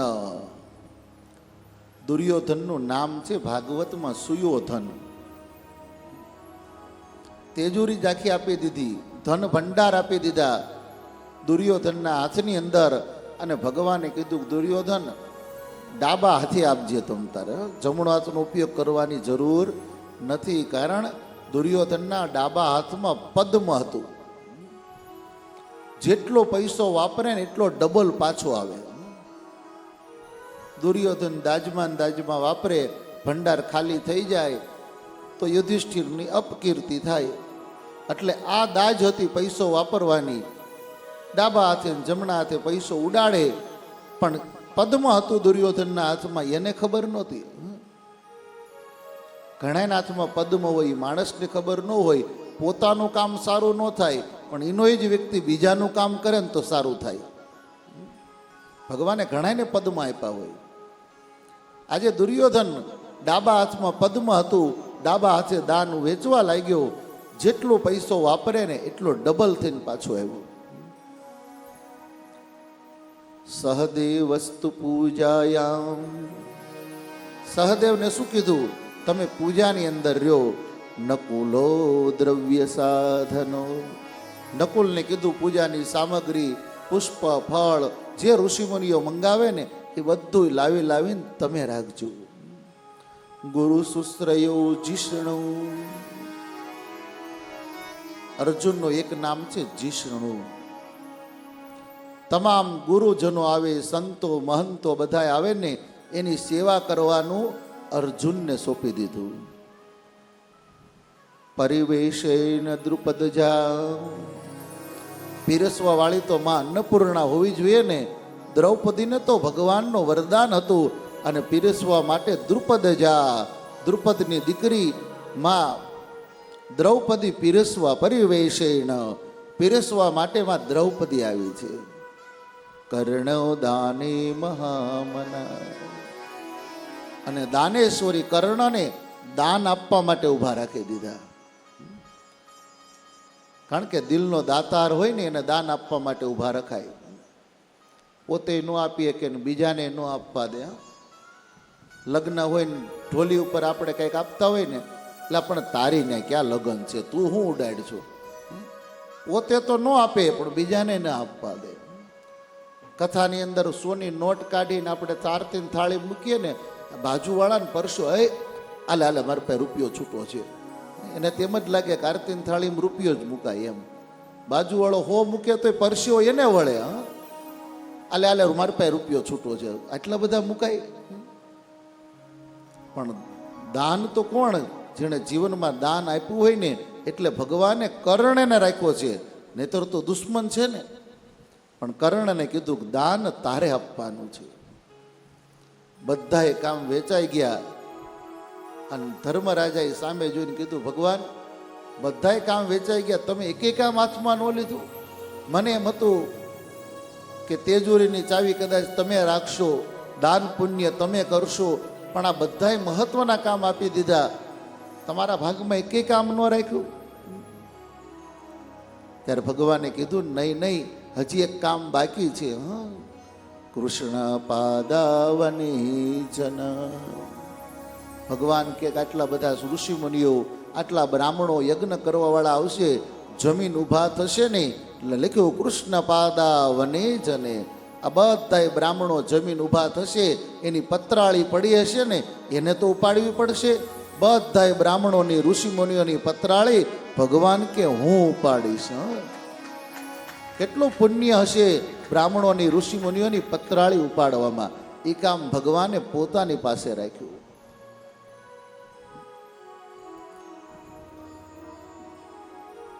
આજે રાજસુ યજ્ઞ કરવો હતો, ભગવાને કીધું કે યુધિષ્ઠિર એમનેમ ન થાય, ચારેય દિશાઓને જીતવી પડે. પહેલા તો ત્રણેય દિશાઓની અંદર સહદેવને, નકુલને મોકલી આપ્યા છે. એક દિશાની અંદર દક્ષિણમાં ભગવાન પોતે, ભીમ અને અર્જુન ત્રણેય ગયા છે. જરાસંઘની નગરીની અંદર આવ્યા. જરાસંઘને કીધું, જરાસંઘનો નિયમ હતો સવારના પોરમાં દાન આપવા માટે આવે, જે માગે ને તે દાન આપે. જ્યાં ભીમનો વારો આવ્યો ને, અર્જુનનો વારો આવ્યો, કૃષ્ણનો વારો આવ્યો, એટલે ભગવાને પહેલા જ કીધું, યુદ્ધન દોહિ રાજેન્દ્ર. શું માગ્યું? હે રાજા, દ્વંદ્વ યુદ્ધ આપો અમને. જરાસંઘ કે યુદ્ધ માગનારું કોણ છે વળી? કંઈ વાંધો નહીં, તમને આપીશ, એટલા લોકોને પેલા દાન આપી લેવા દો. દાન આપી દીધું, અને પછી કીધું, તમે યુદ્ધ તો માગ્યું, પણ તમારી ઓળખાણ તો આપો. અને ત્યારે ભગવાન કહે છે અશો વૃકોદરો પાર્થ તસ્ય ભ્રાતાર્જુનો યહ્યમ શનિયોર માતુલયમા કૃષ્ણમ જાનીહી તેરી પુમા. શું કીધું જરાસંઘને? અશ્યો વૃકોદરો. વૃકોદર એટલે ભીમ. આ સામે છે ને એ વૃકોદર છે. તસ્ય ભ્રાતા અર્જુનો સહ. આ એનો ભાઈ અર્જુન છે. આ બંનેનો ભાઈ. અને શું લખ્યું? જાનાહી તે રીપુ. આ બેયનો ભાઈ અને તારો દુશ્મન હું કૃષ્ણ છું. જરાસંઘ કે તું યુદ્ધ છોડીને નીકળી ગયો તો, રણછોડ થઈ ગયો તો, ભાગ્યા હોય એની હારે યુદ્ધ ન કરાય.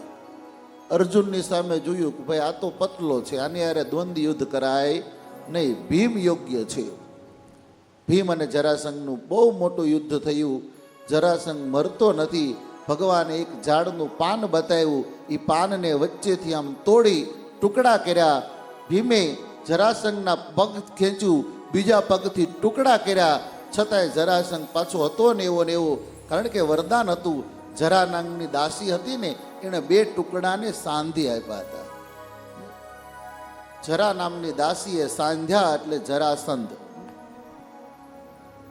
બીજી વખત કાપ્યું, બીજી વખત એક થઈ ગયો. ભગવાને કીધું કે જ્યાં સુધી શિવ વચ્ચે નહીં આવે ત્યાં સુધી આ નહીં મરે. ભગવાને લિંગ મુદ્રા બતાવી, બંને ટુકડાને કાપી વિરોધ દિશામાં ફેંક્યા. વચ્ચે ભગવાન શિવનું બાણ મૂક્યું. જરાસંઘનું ત્યાં મૃત્યુ થયું. એનો દીકરો સહદેવ આવ્યો. કીધું કે મહારાજ આ રાજ્ય સંભાળો. ભગવાન કે મેં રાજ્યને લેવા નથી આવ્યા. તારા પિતાએ અનેક રાજાઓને કેદમાં પૂર્યા એને છોડાવવા આવ્યા છે. પોતાના દીકરા સહદેવને રાજ્ય સોંપી દીધું. કેદની અંદર પૂરાયેલા કેટલા બધા રાજાઓને આજે મુક્ત કર્યા. અને તમામ રાજાઓ ભેગા થયા અને 2 હાથ જોડી ભગવાનની સ્તુતિ કરી. એ ભાગવતનો બહુ પ્રસિદ્ધ મંત્ર અહીંયા આવે છે. આપણે બધાય સાથે મળીને દરેકને આવડે છે એ ભગવાનની સ્તુતિ કરીએ. કૃષ્ણાય વાસુદેવાય હરયે પરમાત્મને પ્રણત ક્લેશનાશાય ગોવિંદાય નમો નમઃ. આ તમામ રાજાઓ ભેગા થઈ ભગવાનની સ્તુતિ કરી.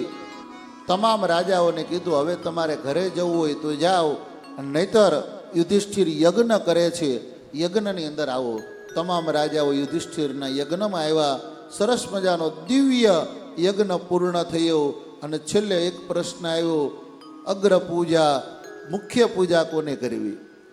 ભીષ્મ પિતામાં એક જાહેર કરી દીધું કે આ દુનિયાની અંદર વર્તમાન સમયમાં જો મુખ્ય પૂજા કરવા લાયક હોય ને તો એક જ વ્યક્તિ છે, ભગવાન દ્વારકાધીશ. યુધિષ્ઠિર મહારાજે પોતાનો થાળ હાથમાં લીધો, મુગુટ હાથમાં લીધું, જળ હાથમાં લીધું અને જેવું પરમાત્માને પૂજા કરવા માટે જાય પણ એનો જ માસીનો દીકરો શિશુપાળ આવ્યો. ભગવાનને જેમ તેમ ગાળો દેવા લાગ્યો. બલદેવથી સહન થયું નહીં. ભગવાને કીધું બલદેવ ચિંતા કરોમાં, હું અહીંયા ગણું છું. આમ તો પોતાના માસીનો દીકરો જન્મ થયો ત્યારે એક અંગ વધારે હતું. અને ત્યારે ભગવાને કીધેલું આકાશવાણીમાં, જેના ખોળામાં જશે એ અંગ પડી જશે પણ એના હાથે મરશે.